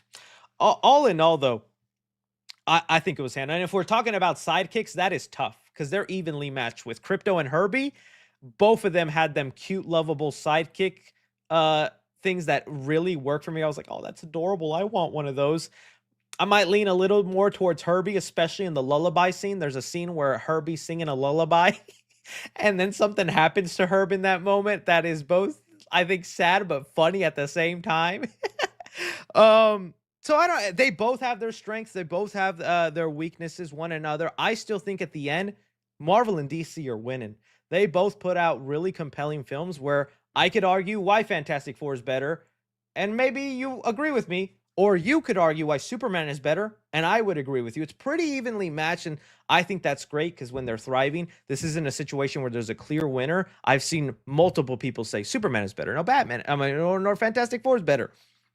I think it's evenly matched. So please, you in the comments down below what you think these movies did better and what you think their weaknesses are. Because I thought, that was one for them. All right. There we go. Let's talk about my review for this movie, dude. All right. So Netflix last night put out the sequel for one of Adam Sandler's most beloved comedies, Happy Gilmore. We got Happy Gilmore 2. Okay. Starting off with this. So to begin off, I love Adam Sandler. He might not be one of my favorite comedian actors because there's the Ash. There's Jim Carrey, there's Will Ferrell, there's Adam Sandler. Adam's somewhere in the middle. Jim Carrey's on top though. And so with that, a lot of Adam Sandler classics haven't always been my diehard favorite comedies to go to. If my favorite one of his is Waterboy, but I enjoy all the other ones. Being honest, Happy Gilmore, that first one. Not to say it's a bad movie, but it was never one of my favorites. I prefer Billy Madison. I prefer 51st Dates, the Waterboys I was mentioning, even The Longest Yard. I was never that crazy about the original Happy Gilmore. I was always thought it's a decent one, but it's not one I want to watch. So I was actually kind of shocked when they announced the sequel. And of course it's with Netflix because Adam Sandler's got that Netflix deal. I wasn't expecting much, and the trailers didn't really intrigue me all that much. It seemed like it would be a cameo fest, and I was not ready for how big of a cameo fest. Now, I have seen the reviews for this saying how awful, how terrible, how this is Jack and Jill levels of atrocity from Adam Sandler. And a lot of my movie mutual friends that I respect and like a lot have been dogpiling this movie. So I kind of put it on expecting the worst. I didn't hate the movie. I honestly, I like it about as much as the original. I'm not gonna lie. I don't see why so many people are being, well, no, I actually do see why they are. But I think some people are exaggerating how bad this movie is because I think comparing it to a lot of actual atrocious Adam Sandler films, whether it's The Cobbler, Jack and Jill, the murder mystery movies, especially that second one, The Ridiculous Six, all those, this looks like an Oscar movie compared to those. Some of the strengths with this movie is I think it actually looks very beautiful. I'm not lying. This is actually a pretty gorgeous movie to look at. The color palette, the color, the cinematography, the lighting, Dude, this Adam Sandler comedy looks a lot better than other movies being put out today. I was impressed with the way it was shot, and there's actually some decent looking things in here. I also thought the humor was pretty funny. There was a lot of moments I was actually laughing when I didn't find the Happy Gilmore humor all that funny, because it's just a lot of Adam Sandler shouting, which I guess is funny to some people, you know, just him going, "All right already." That's my best Adam Sandler. That's why I wasn't big on the original, because it's just him yelling and cursing, and I was like, it could be funnier than that. Here, there's some funny humor. There's this thing where Adam Sandler's an alcoholic, and being an alcoholic isn't funny, but he's someone who everything he grabs and touches, this Funko Pop, he unscrews, takes a shot. A cuckoo clock has alcohol in it. I love that gag. I thought it was funny. And the first hour, I'll say even like, yeah, the first 50% of this movie feels like a genuine attempt to a real story. It doesn't feel like they were half butting it or just dragging their feet, or this was an excuse so Adam Sandler can pay all his friends and relatives to be part of the movie. You definitely get that vibes as the movie goes on. But the first half of this movie, I was like, it's not perfect, it's not amazing, but it feels like they're actually trying. Like, it feels like effort was really put into this legacy sequel. And then the other half of the movie starts kicking in. I think Marvel Studios is going to be watching this movie, taking notes, putting out their pin, and going, "Damn, Adam, we didn't know you had that in you." The amount of cameos, Easter eggs, references to the Adam Sandler movie universe is insane. You cannot go 5 or 6 minutes watching this movie without a celebrity cameo, a pop culture reference. There were so many cameos and real life people thrown into this movie. I didn't know who they were, but I figured they had to be somebody, because there's a scene where like Adam Sandler is like in this like Dick's Sporting Goods or something, and a clearly beautiful, super attractive lady comes in that I'm like, that's just not a regular actress. That's probably somebody, some sort of wrestler, I don't know, celebrity chef or actual golf person. I don't know. I was blown away, dude. Eminem is in this movie, Guy Fieri, Travis Kelce, bad, but the cameos were nonstop. It was kind of insane, and I think that type of stuff is gonna hurt the rewatch value of this, because while I said I'm not a big fan of Happy Gilmore, I totally get why that would be a rewatchable movie for people. This movie is not going to age well. I think after a month, this movie is aging horribly with all those cameos, pop culture references, okay? So there was that. The movie also just takes a nosedive story-wise. I was mentioning the first half, I thought they're actually putting in effort. There's a character death in the very beginning that made me do a wide-eyed double take, hands in the air with, that's how they just killed that character? What? It was so stupid and ridiculous. I couldn't help but to just laugh, you know, and it ended up working okay. It was like the first stupid thing in the first half, but then that type of stupidity and mediocrity is all the second half. They eventually do this second golf tournament, which I thought the movie should have just ended with the first golf tournament in the film. This movie also has a problem of being too long. It needs to be 20-30 minutes shorter, dude. It goes on for way too long. But there's this second golf tournament in the movie where it's basically BMX golfing. That I guess it sounds like a cool idea, where like you golf in a pit of fire, in a ping pong place, and some weird stuff in a snowy mountain. It's like trying to make golf exciting. I get it. But it just felt so random. Like anything was happening. There was no stakes anymore. Whoever was writing the movie decided to take a break and hand the computer to their 10-year-old kid and said, "Hey, finish the movie for me. I'm going to go get lunch." And the kid just was typing nonsense. That's what the second half of this movie feels like, is just utter nonsense. And there is nonsense and stupidity in that original Happy Gilmore. But to the levels it goes to in the second half of this movie, I was just eye rolling, and I was like, dude, can y'all just wrap this up, cuz I'm done. With that said, also, I don't mind when Adam Sandler brings in all his friends and family members. If I was a rich, funny guy making all this money and stuff, and I had kids or nephews that wanted to be actors, well, hop on in, buddy. Oh, you want a paycheck? You want this? Bring it in, sure. In fact, I actually kind of like the way his daughters were used in this movie. The Adam Sandler has 2 daughters, and I thought they were fine. It's actually, I know the boys aren't his real life children, but the boy siblings in here I also found to be such a funny part of the film. There's a scene where they talk about what they do in each one of their jobs. And although they all have different jobs, the same thing they all do in their job had me laughing. So honestly, yeah, it's not Adam Sandler's best. But as far as legacy sequel goes and in the plethora of horrible Adam Sandler movies, I found this one decent. I found it actually kind of enjoyable, especially for a straight to streaming movie. So, and the people branding this as like an atrocity, awful, the worst film of the year, I'm just like, have a little bit of fun, man. Not everything needs to be dissected and super analyzed like it's supposed to be a masterpiece. I felt like there was some effort put into this. They went a little overboard with the cameos and things like that, but 6 out of 10 for me. It was decent. It was decent. So I don't know, Chris. When are you gonna review F1, buddy? I'm reviewing Happy Gilmore. So how about FU? Oh.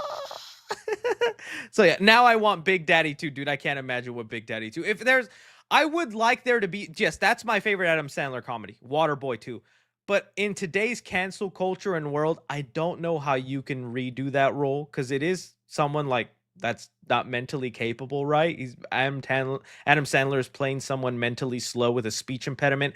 I just don't know how he does that in nowadays. I would love to. I'd still want to see it. But you know, we'll see. We'll see. You guys let me know what you thought about Happy Gilmore 2. I honestly don't think it was as awful as some people were painting it to be. All right, that actually concludes all the topics we had to discuss here today. Ladies and gentlemen, it is now for you, my beautiful movie peeps, to dictate the conversation and get things a-rolling. I'll make a quick stop on the Reddit so we can take a peeky there. So it says, will you ever go to CinemaCon? I want to go to CinemaCon and do all that. I don't know. I just feel like it's easier for me to read the news here and then make a video on it. But one day I'd like to just to vlog it. It says, nice going, Chris. Oh, arrested for dog napping. Epic rap battles of history. Influencer Smurf versus Megamind. Begin. You might be a blue man here, but I'm a blue influencer Smurf. I get down and dirty. Don't check my DMs. Minor problem in there. I'm not a rapper, but that's the best thing I can do.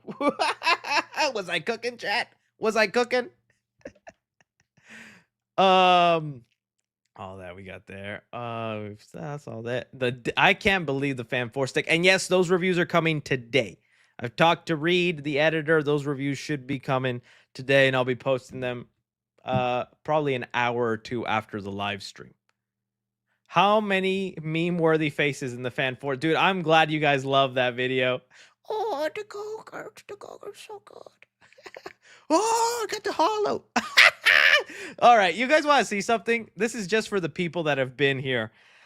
I did not want to show this in the actual vlog. I was very self-conscious, and even my lady was honest with me, and I'm kind of, my feelings and insecurities are hurt. I was not loving the way my butt looked in that Silver Surfer costume. It is kind of horrifying to look at.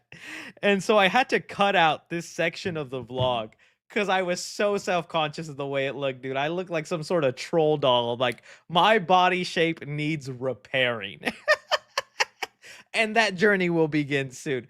So I am showing this to you out of love because you guys here on a Saturday chose to hang out with me instead of doing anything else. This is just for you and me. Let's watch a little bit of it. Let's see if I can even I want you guys to hear the sound. So let me pull that up too. This can only live on the Reddit forum. All right, so let's actually get this situated. Oh, what the heck? Where is it? Oh, man. Hang on, guys. I'm trying to bring it up on the actual.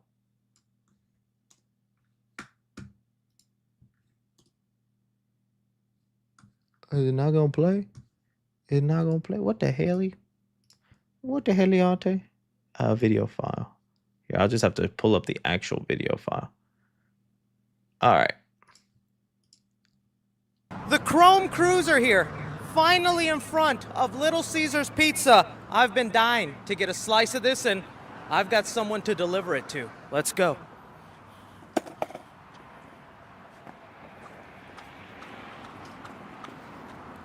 I don't know how to skateboard.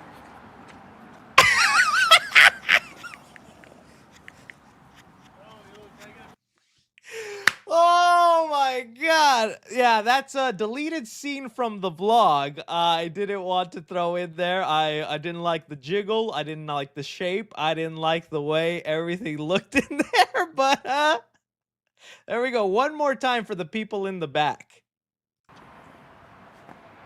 And yes, I've never ridden a skateboard. I don't know how to skateboard.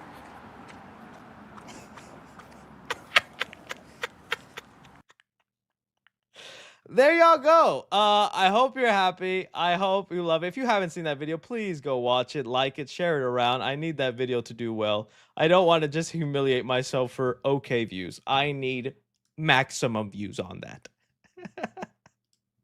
All right, let me go ahead and start reading your guys' viewer submitted questions. Let me pull up, have the share this off to the side. That way we can look at it. Look at it. Look at it. I want all of you to look at it. All right. Let's move on now.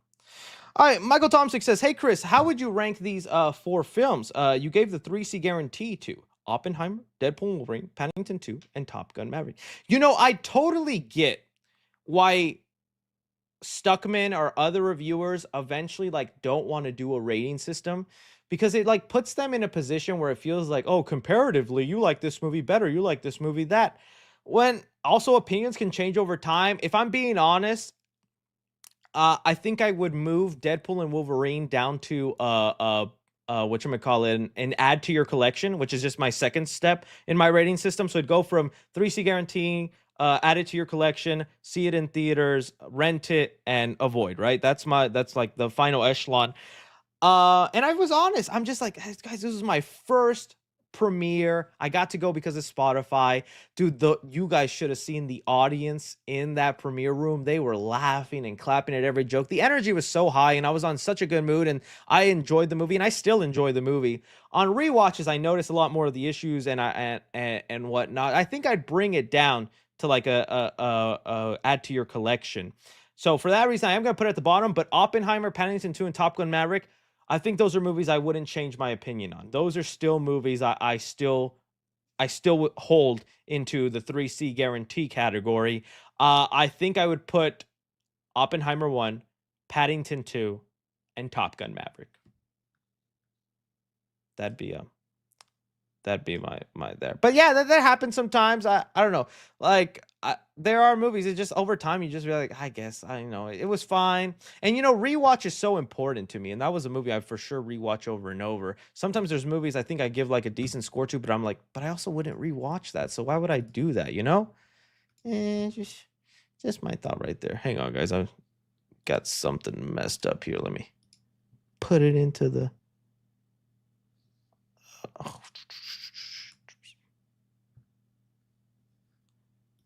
Give me a second. There we go. So I don't know, that'd be my thought on that one. All right, let's go on. Let's try and pull up the chat on the side here so I can read as I go. Bro didn't even paint the back. I know I should have painted the back. I didn't think about how much time, how many shots I would do with my back. How many Chrome Cruiser back shots I'd give y'all. If I could go back, I would have painted the back.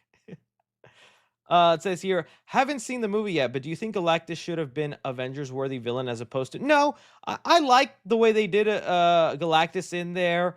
I don't mind if one day they want to do like Galactus as an Avengers villain, but it was more interesting to have the Fantastic Four try to figure out this problem. It made for a more compelling story. Galactus can still be worth an Avengers threat, but Fantastic Four were able to do it. Wolfenstein series in the works at Prime Video. Cool. I don't know much about Wolfenstein, so I wouldn't unfortunately have much to say, Snowell Jackson, but cool. Snow L. Jackson says, can you follow me on Letterboxd, please? Snow L. Jackson. That would be really make my day. After the stream, my friend, after the stream. You just got caged. Those are some fantastic reviews. Oh, I see what you did there. Snow L. Jackson, where would you rank Happy Gilmore 2 among Adam Sandler's recent movies? See, it's different because that's a comedy. Adam Sandler movies I've liked more are the non-comedy ones. Like, let's see the Adam Sandler movies. Adam Sandler movies. Because, like, I even thought Leo was all right. I was surprised. I liked Leo. And even the Bar Mitzvah movie with his daughter was actually pretty decent. If I'm comparing it to his, like, most recent work, definitely not. Happy Gilmore is better than Spaceman. I just wasn't that into Spaceman. About the same as Leo, if I'm being honest. I thought Leo was actually kind of cute for an animated movie. Hated Murder Mystery 2. Hustle is probably my favorite Netflix movie he's done. If you guys haven't seen Hustle, I definitely recommend it. It's not a comedy, but it's Adam Sandler who plays a basketball coach who's like a scouter, and he's trying to find this person that's scouting for a team. I thought that was a really great one. I wanted to love Hubie Halloween, dude.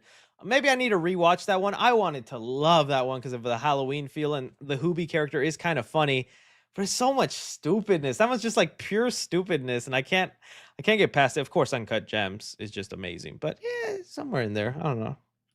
Kind of ranking it. I know. I was like, what the F is Dracula Raps? I don't know. I'm too scared to find out. I'm like, I don't want to go down that wormhole. What is Dracula Raps? G Loco says, have you gotten the chance to see Dangerous Animals? No, I know it's on VOD now, and I want to. I don't know if I told you guys the story. I'm so embarrassed by this, and I was almost going to tweet out and call out Alamo Drafthouse, but I'm like, nah, I'm probably the idiot. I bought tickets to go see Dangerous Animals at Alamo Drafthouse because my lady prefers Alamo. I'm a Cinemark guy, but my lady loves Alamo because of the food and the popcorn, the truffle popcorn there. So whenever I take her to see a movie, I want to see more than she does. I'm like, okay, well, to be fair, I'll take it to Alamo, so at least you get something out of the experience. And I bought my ticket. It was like the weekend the movie opens, and we were like 10 minutes late, but I thought that's okay. I mean, there's trailers and all that. It's not a big of a deal. Trailers usually go for like 20, 30 minutes nowadays. Being 10 minutes late to the movie shouldn't be a problem. Well, I didn't know Alamo Drafthouse is so strict about their theater etiquette. If you show up late, they don't let you in. I showed up 10 minutes late, and I gave them my ticket, and they're like, oh, showings are about to start. We can't let you in. Huh? Well, 10 minutes. I'm pretty sure there's still about like 5-7 minutes of trailers left. You can let me in. And they were like, no, we can refund you though. I was like, oh, okay. And then we just didn't end up seeing Dangerous Animals, man. I was like, oh, do you know who I am? Do you know how much I've sacrificed? I could destroy you with one tweet. But yeah, that ended up happening to me. But I do think it's on VOD, and I do want to watch it. Nick Naturally sends in some support. Thank you, Nick. B Nasty 14 says, can you say hi to my GF Josie? She's the best GF ever. GF Josie, you are amazing, and B Nasty 14 loves you. Stay nasty. Shout out. Fabrico Road says, 3C, a Friday Turns movie is in the works, and we'll never know what he says. Jason killed him before he could finish it. Yeah, it was announced yesterday. Discussing Films just decided to make it a tweet today, so stay in the loop, my friend. Fabrico Road says, also, I have a gut feeling Predator Badlands is going to be PG-13. No hard blood in these trailers. Yeah, I've been seeing that since I think it's a lot of alien blood. And like, you know, whenever they do like green, black, or non-red blood, you're probably right. It might be PG-13. I have no problem with it. If they can still do some gruesome stuff killing those alien creatures and get away with it, fine. You know, the rated R-ness is cool, but I think it only like really works when they're going for that horror factor. This feels more like an action adventure. I'm okay with it being PG-13. Since Happy Gilmore 2, do you think this opens the door for more Sandler sequels like Billy Madison 2? It's all up to Netflix. I'm sure it's going to do crazy viewing numbers for Netflix, and they're the only ones to view it. I would love to know the budget for Happy Gilmore 2, because all those cameos and Easter eggs, they ain't cheap. And I'm 5 seconds of Eminem on screen was probably millions of dollars, so I can't imagine the cost of some of these other characters in there. If it's gonna happen, it's gonna be Netflix funding it. Billy Madison too. I wonder how that would go. Or would he just have like a son or a daughter that also goes back to school? I don't know. Joanne Rabulta says, did you see that Chucky was canceled because of financial reasons? Sci-Fi couldn't afford the show anymore due to the streaming service taking over. I did see that. I kind of figured Chucky would only go for 3 seasons either way. That's always been a thing. And you'll notice a lot of Netflix shows also tend to get canceled or start ending near the 3-season mark, because that's when it's also time to up the paychecks. The contracts are up because most people are signed on for 3 seasons. Then after that, they got to renegotiate. So yeah, and you know that the animatronics are expensive. I was fine with getting those 3 seasons of Chucky. I don't think, and you know, you call me a liar, I do think viewership was a problem. I mean, as someone who saw the viewership change season to season, where my breakdowns on season 1 would get so many views, then they got less in season 2, less in season 3. It was very clear there was less and less people, and I guess maybe I'm not the litmus test for it, but not to, you know, boost my ego, I was the biggest person talking Chucky during the show out. And if that was getting less and less viewership, it signaled to me there was less and less views, which is fine. It's what happens. I just don't think there was I think it still had strong viewership, but not enough to keep it going. Either way, I'm fine, dude. We needed that to end so we can get a movie. And I can't wait to hear more details about the movie, whether it's on streaming, theatrical, what the plan is. I need that Chucky movie, man. You know, I'm not even to be funny. This is to also be serious. With Megan kind of flopping with Megan 2, I wonder if that scares them. Because Megan, the first Megan movie making buckets of money, which it did. The first Megan movie did a lot of money for its budget. That was probably helping them go, see? People want killer doll movies. Megan 2 came out and they're like, oh, I guess the killer doll movie trend is over. I wonder if that actually slowed them down. Elliot says, saw Jurassic World Rebirth and it's amazing. I went in level-headed and just came out loving it. The most fun, exciting, and tense movie since Guardians Volume 3. Yeah, like I get Jurassic World Rebirth wasn't like the best in script and characters. It was definitely lacking there. But dude, in dinosaur sequence and visuals and in those suspenseful sequences, I thought that made it fun enough. You just got Kate says, I tried the Fantastic Four pizza and the jalapeno one and was sick the rest of the day. Oh, I'm so sorry, my friend.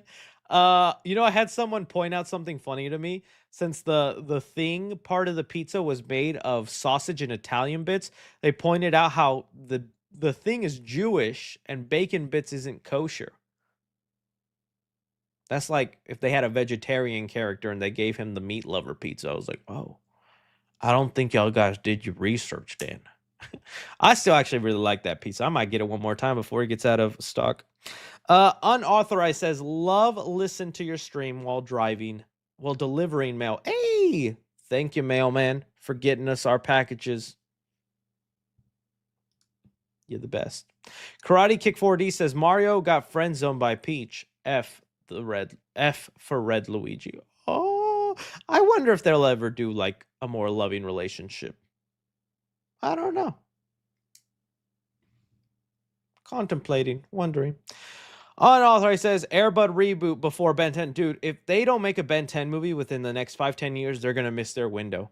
There are going to be a generation of kids that just didn't grow up with Ben 10, have no interest in it, and so that audience for it just isn't going to be there. Unless, does Cartoon Network right now, are they showing reruns of Ben 10? But also, kids aren't even watching Cartoon Network or cable TV. They're watching YouTubers or streaming.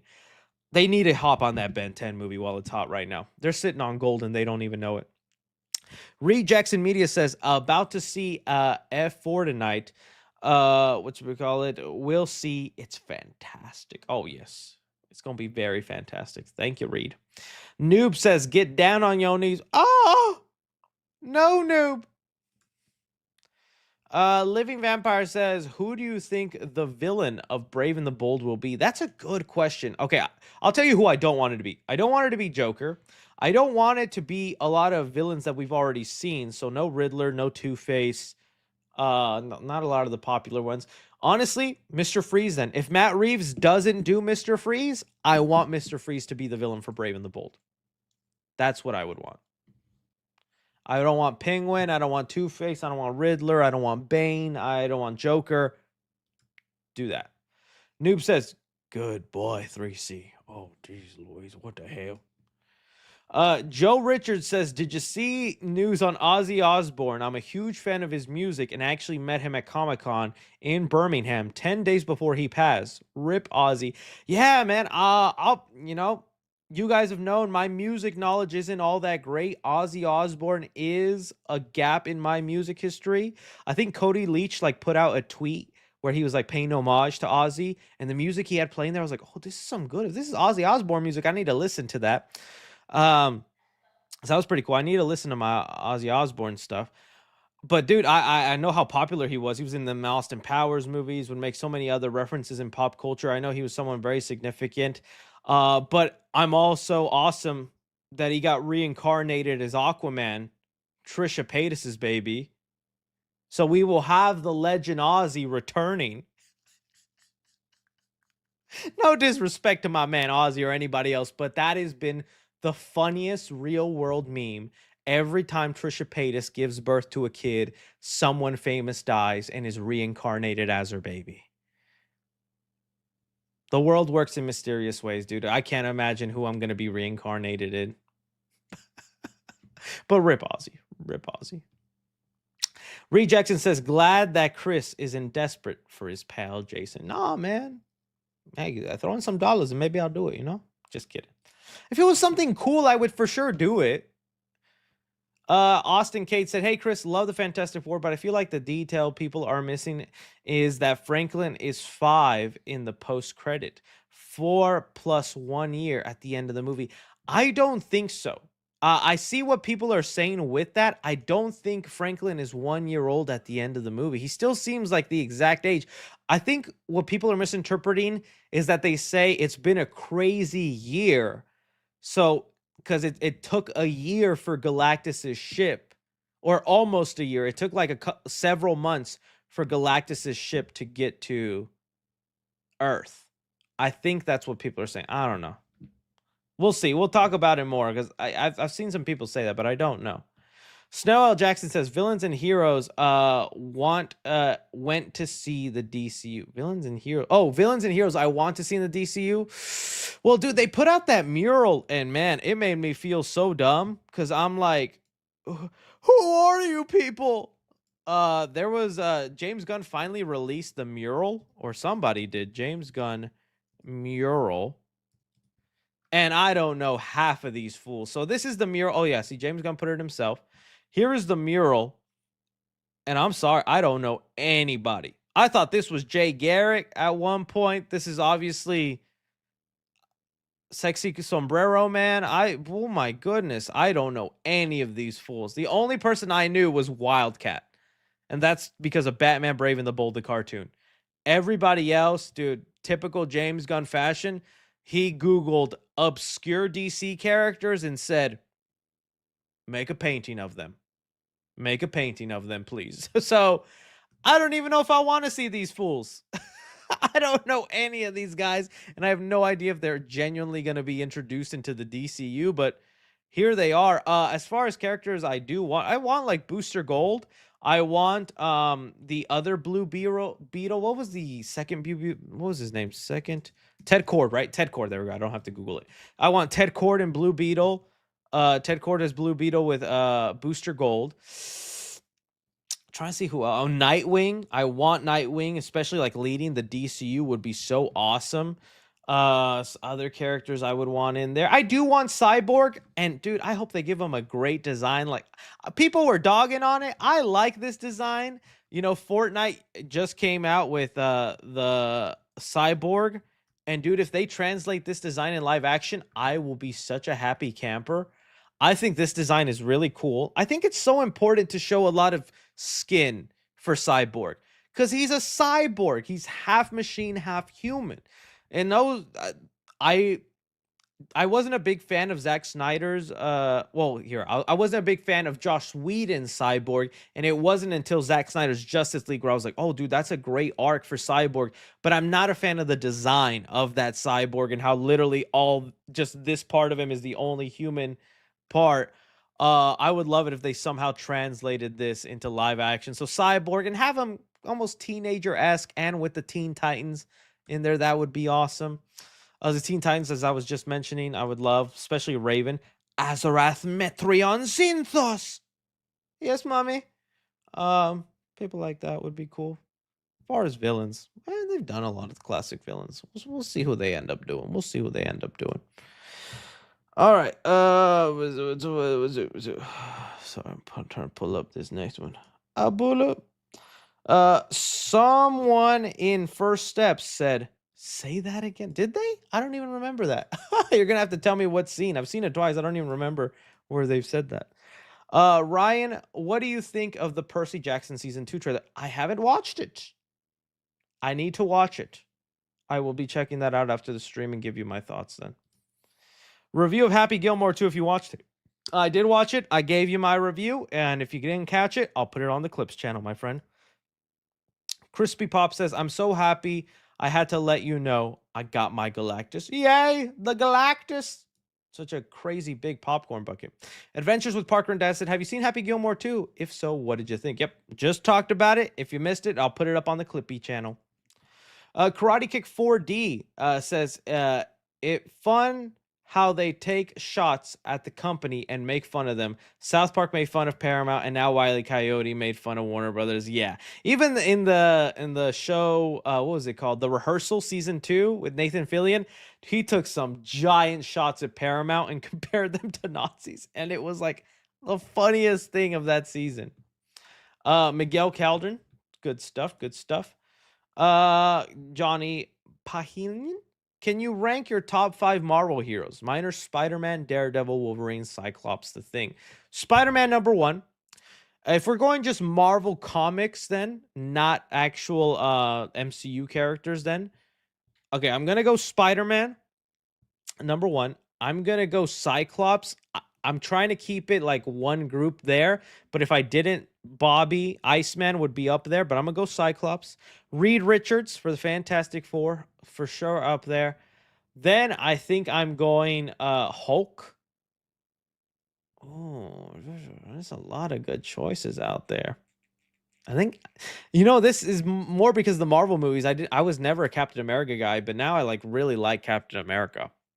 I put him up there. Those are my choices. Miguel Cauldron says, hey 3C, I just want to oh no, actually, what am I doing? Bump Captain America off. Punisher number 2. How could I forget the Punisher? The Punisher, dude. Blasphemy. Let's see here. Hey 3C, I wanted Shane Top as Booster Gold, but I'm scared he won't get cast because of association with a Smosh. Any thoughts? I know who you're talking about, that Smosh cast member. I'm sure he'd be fine. He's a pretty funny guy. I'm not sure what his acting capabilities are. He's been funny in skit humor and other things, but I don't know about a full-on role. But hey, he's definitely a physical match for the role.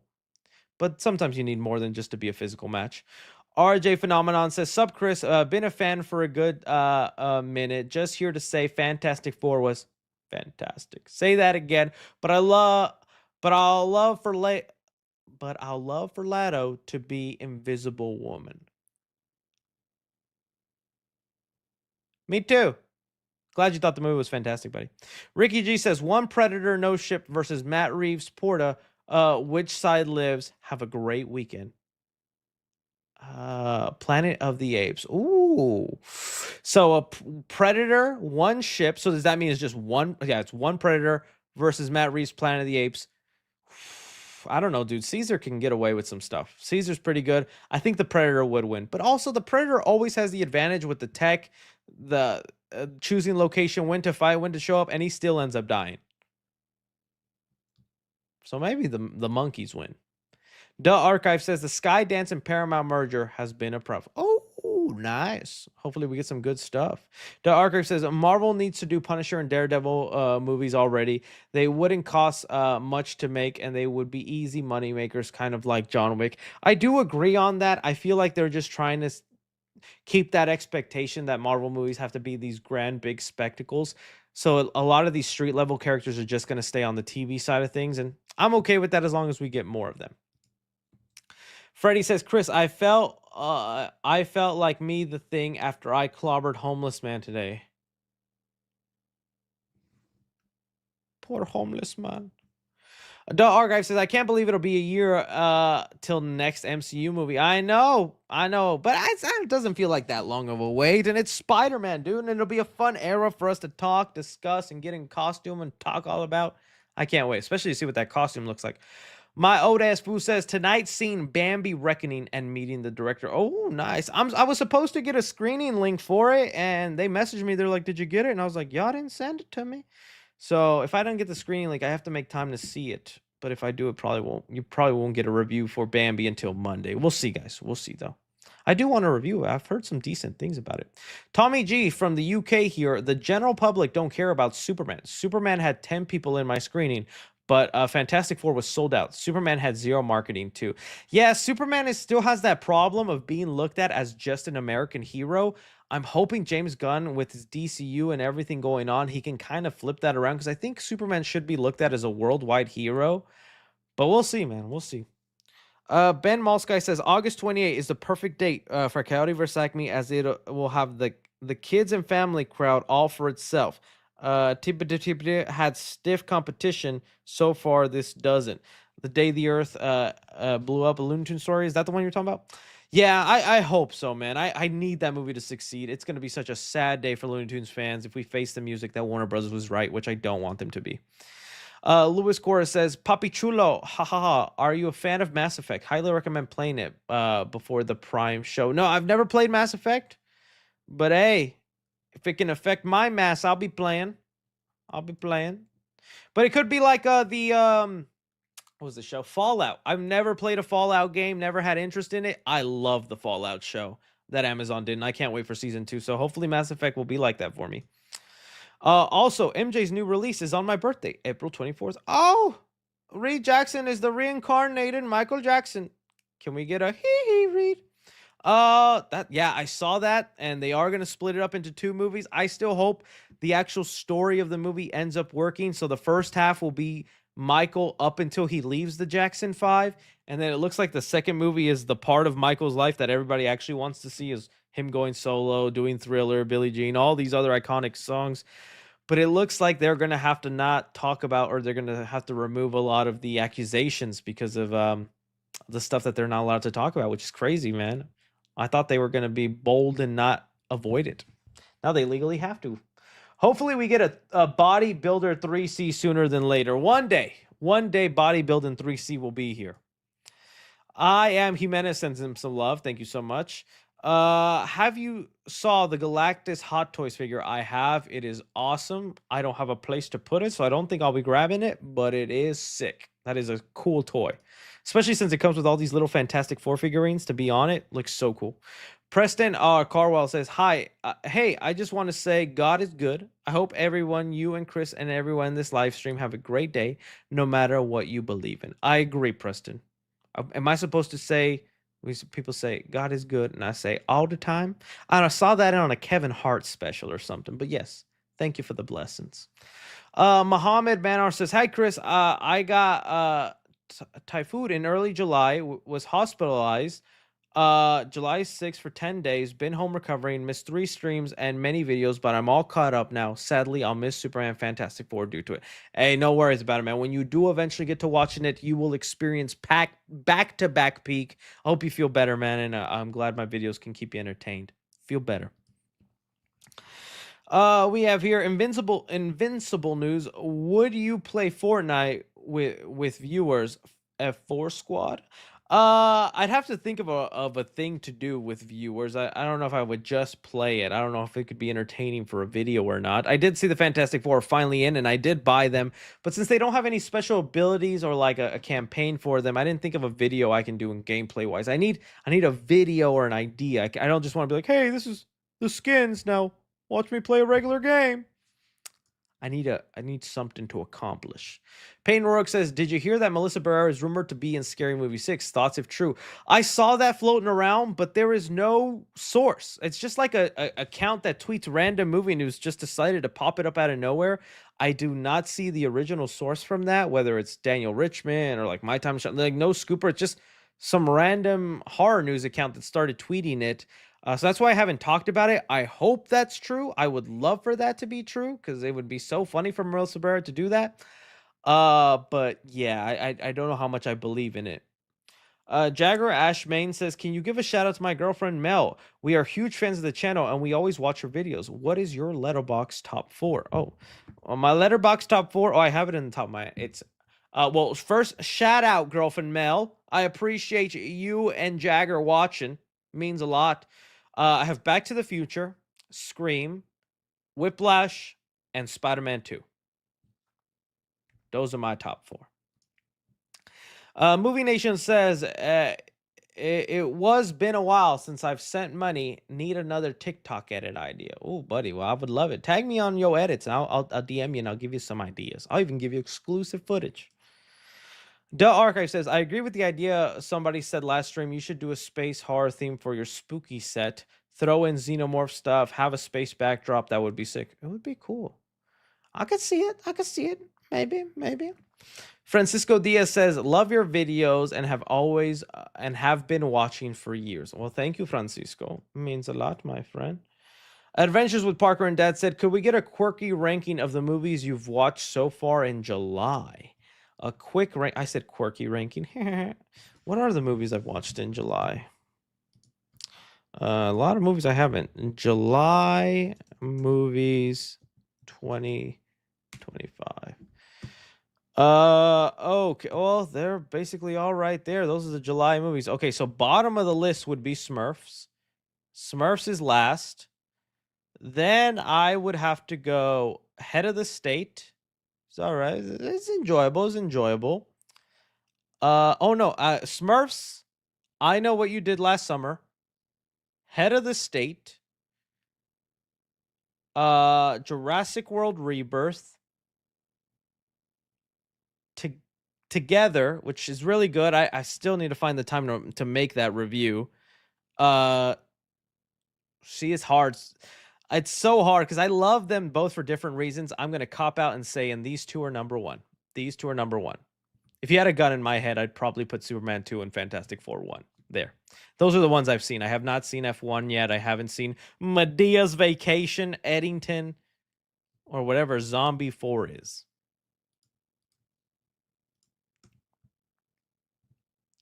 All right. Let's see here. Darbowl says, have you seen the trailer for Strangers Chapter? Is there a new one? If there's a new one, I have not seen the new one. I've only seen the one they put out a month or so ago, and I did talk about it on the channel. It looks fine, looks promising. We'll see if it's better than the first. It has to be better than the first. Look to the Sky. Show us your six-pack.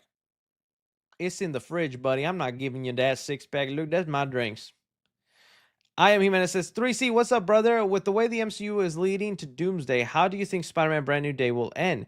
Doom showing up post-credits? I don't think so. I don't know what it... Has there been a post-credit scene in a Spider-Man movie that leads us into an Avenger or Marvel film? Because I don't think there is. I think every post-credit scene for a Spider-Man movie has just been about Spider-Man. And even then, they don't fulfill that purpose. You know, with their Scorpion... They still haven't fulfilled that.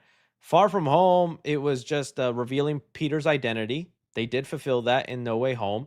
No Way Home, it was Venom, but they also haven't fulfilled that. They retconned that basically or rewrote it. I don't think there will be any sort of setup or tease. They're Sony movies. They don't want to help promote what is essentially their competitor, which is the Avenger films. Even if Spider-Man is in those, Sony doesn't get money for Spider-Man being in them. Sony only gets money when it's a solo Spider-Man movie. So I actually don't think there will be any sort of setup. But we'll see. Could be wrong. King Daddy Goat says, I just saw Together. Wow. Thoughts on it? Again, it's one of the better horror movies this year. After all the horror movies I've seen, I don't say it's the best. I would say probably top 3. Really good stuff though. Solid movie. I need to find time to make my review and post it for you guys. Zach sends in some love. Thank you so much. Michael Tomsick says, any Halloween reboot updates? It's been quiet. Dude, it's been too quiet. Very quiet, my friends. I don't know what's going on with that. If we don't get any updates this Halloween, dude, man, when are we? Supposedly they're still working on the TV show, and that's what's supposed to come first is the TV show, and then the stuff in the TV show will lead us into a new movie. So we'll see. Jalen Frazier says, to me, where Superman beats and will outpace Fantastic Fours with the kids and family. It was easy for kids and elders to watch. I think why a lot of rewatching the movie, a lot of sleeping kids when I saw Fantastic Four. I will give you that. Kids will for sure enjoy Superman more because it does have, not to say it's like, oh, that's a kiddie movie. It's for kids. This is the real adults. No, but it just has more of that vibrant, quick, zany action, while Fantastic Four actually doesn't have a lot of action, doesn't do a lot of that stuff, and is a lot more about the story and the characters. And yeah, to kids, that can be a little boring. Unorthodox says, who would you love to see in the MCU? I'd like Nova. Nova's cool. Nova wouldn't be so bad. I think the person I'm still waiting for, like in the MCU, let me think. They've done pretty much everybody, dude. There's not many people left for them to do. Like Doctor Doom was like the last real big step in there. They've done everybody. They've done so many people. They got too much people in the air. Would you love to see in the MCU? I guess I'm just now excited to see Miles Morales. Yeah, you're right. Miles Morales is definitely somebody I want to be seen on there. So that'll be my answer, Miles Morales. But it's mainly Spider-Man characters I want to see, like Norman Osborn, actually fully fulfilled Scorpion, a Rhino, a Kraven. Dude, I would just love the MCU version of those characters. Snowball Jackson says top 5 legacy sequels. That's a hard list because most of these suck. Can y'all think of any legacy sequels that actually fulfilled or like met the? Oh, you know one that is like randomly just popped into my head. I'm not gonna put them in any order. I'll just mention 5 that I do really like. Christmas Story 2 that just came out. I'm not even kidding. If anybody is a fan of the original A Christmas Story with I think Ralphie and all that, the Legacy sequel, actually good. Actually, it's not like, I'm not saying groundbreaking, amazing, but for Legacy sequels, it was very decent. It was very nice. This would be a movie I wouldn't mind watching again around Christmas. I thought they actually did a good job with that one. Yep, you guys are right. Top Gun Maverick. Top Gun Maverick would for sure be in the conversation of legacy sequels done right. In fact, Top Gun Maverick is one of those rare occasions better than the original. Miles better than the original. Oh, Miles? Say that again? Oh, dude, the full circle moment we just had with that Miles Teller, Mr. Fantastic. Someone's brain just blew up there. What's another one people are calling him? I like Cult of Chucky. I guess so. Would you count that as a legacy sequel? To me, more that's just a sequel. That's just more of a sequel. I wouldn't call it a legacy sequel. Doctor Sleep, yeah, pretty up there. I loved Blade Runner. Yeah, legacy sequel, Blade Runner. Blade Runner 2049 was really good. You look lonely. I can fix that. Yes, purple hologram lady. I'm so mad Blade Runner did not get the love it deserved. It was good. It was good. Twisters, Jurassic World, Creed, yes, Creed is up there. Creed is one I would give it to. Okay, so there are some. I guess I'm just thinking of like horror movies, but Creed is for sure one. Creed, I mean, they led to a full trilogy that I think is awesome. That entire Creed trilogy, bumping and banging. Mad Max, Scream 5, again, I like Scream 5, but I wouldn't say it's one of the better. No, don't even bring in the Ghostbuster sequels. I like Afterlife. And what was it? Frozen Empires, no. As much as I would love to say Space Jam 2, no. Yeah, it's crazy. So there's some ones. Caleb Hepner says, how should they and Toby and Andrew's story in Avengers Secret Wars? And I hope it's a happy ending. Like, how should they end it? I I would just honestly, it's not even about how they end it. Obviously, I want them to be happy. So if there's some sort of way they can just peek us into Toby married to MJ with a daughter, love that. Andrew, maybe finding his own MJ also, or I don't know, some sort of other replacement. I would just want to see a peek into their world and that they're happy. That's all I need. Neon the Synthic Kid says, Sub 3C, what are your thoughts on Hulk Hogan passing, and did you see any one of his movies? I wonder if a biopic will have been made. Well, there was supposed to be a biopic of Hulk Hogan where Chris Hemsworth was going to play Hulk Hogan. He even got like super beefed up for the role, where like Chris Hemsworth put on like a ton of pounds of muscle for it. And then the movie got canceled when he came out as a big Trump supporter and stuff like that. I unfortunately don't have much thoughts on Hulk Hogan because I'm not a wrestling guy. I do know he has a huge impact in the wrestling world. So thought of whatever you thought about him. I guess I'll recognize him for that. But I don't have any attachment or love. I never seen any of his movies. I know he had like his own like daycare kid movie or something like that. But since I'm not much of a wrestling fan, I don't have much of a love for Hulk Hogan. But it's always sad when someone passes away. Karate Kick 4D says, Chris, you always make me laugh. I just lost my job and did felt low. Your streams are always lightening up my mood. I'm right now looking for another job. Give me some red lights for some good luck. Dude, you'll get that job. Just look up at the red light factory. I hope you find something, buddy. I hope you find something. Times can be tough, but I'm glad I can help you enjoy. Someone just said, Hulk Hogan died? I'm sorry that this is how you found out, buddy. I'm sorry this is how you found out. Coyote vs. ACME comes out on the 27th. My birthday. Yippee! Yeah, we got to do some fun stuff when the promotion and stuff comes out for that. Larry Olsen says, in Thunderbolt's end credits scene, how do you think the Fantastic Four arrived to Earth 616? Because I always thought the Fantastic Four movie, I thought there are going to be eaten by Galactus. Yeah, we'll talk more about it tomorrow. But yeah, we still have no idea how that have happened or what's going to go down in it. Fantastic Four didn't give us any insight into the Thunderbolts post-credit scene, but we do have some theories, but we'll talk about it more tomorrow because I don't want to get into too many spoilers for Fantastic Four. Nate Newman says, this is to help the guy bring back negative reviews. Hey, I kind of do the reading negative review things on the Fantastic Four review series. So hopefully when Reed gets back to me and finishes that, and hopefully I can post that tonight, I do have sections in that where I read negative reviews to the Fantastic Four movies. Snell Jackson says, should Batman Part 2 have multiple villains? I mean, yeah, they did a good job with it with the first Batman movie where the world felt lived in, built with the Riddler, Penguin, Carmen Falcone, Catwoman. I think they should keep that going. It's just the balance of how they do it. It didn't make the movie feel overstuffed. It just made Gotham feel lived in. Larry Olsen says, thank you for what you do, Chris. I also love your videos. They make my day. Hey, happy to, my friend. Happy to. All right. Josh Jones sends in some love. Thank you, Josh Jones. I'd like to see Matt Reeves' Batman doing Christmas. Dude, I hope that's where they go. Last we heard is that the Penguin leads us right into the Batman Part 2, and Penguin ends right before Christmas and snowy season. In fact, I think the final shot is it finally snowing in Gotham. So yes, please let the next movie be a Christmas film or that. I know we got it with Batman Returns, but I would love to see another snowy Gotham movie. My sister asked, Mommy Wanda or Mama Sue?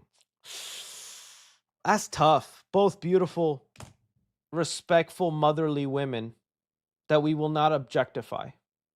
But also depends which Sue. Because if you throw in Jessica Alba Sue, she winning every day, unfortunately. If it's Vanessa Kirby and Elizabeth Olsen Sue, evenly matched, in my opinion. Evenly matched. I might go Wanda. Because I appreciate wickedness. Toby and Andrew show up and get vaporized. Oh, that would be crazy if that's just what happens and that's how it's like, well, there's their cameo. All right, Mr. Stark, what do? We doomify them. Dun, dun, dun, dun. Perfect way to open up. All right, my friends, that is the end of the super chats. Your boys got stuff to do and finish off. I want to thank y'all for being here on this live stream, stopping by and join. Please check out all the other videos we have on the channel. Y'all are all amazing people. Thank y'all for being here. I hope y'all have a wonderful weekend, and touch your mother's shoulder for me. Thank you. Thank you for that. Have a good night, friends.